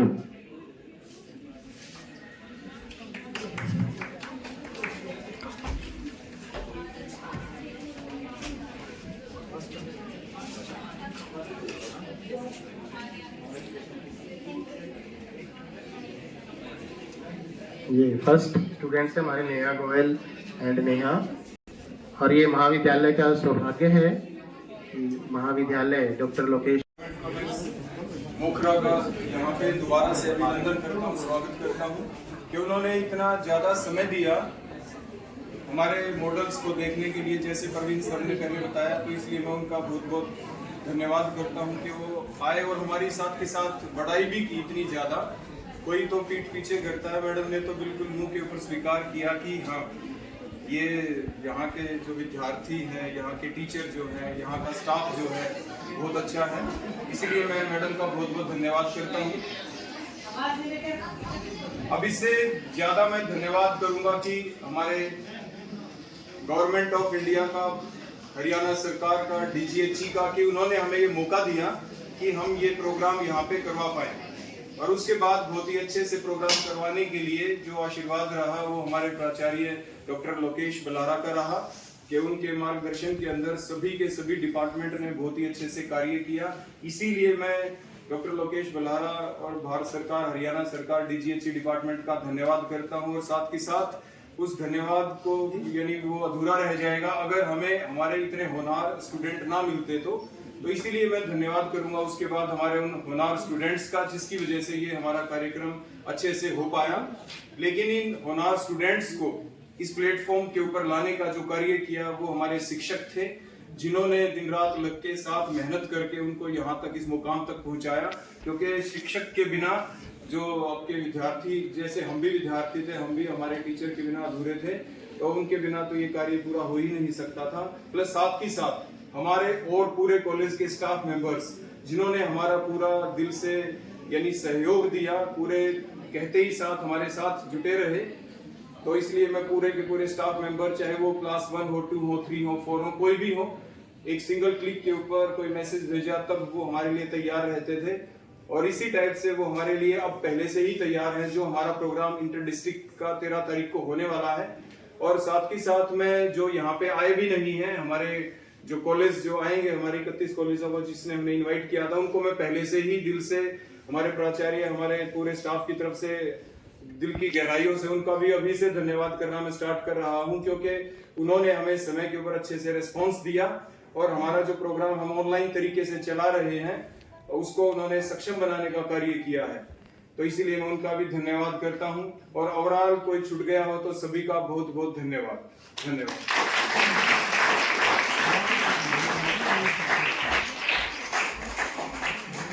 धन्यवाद सर।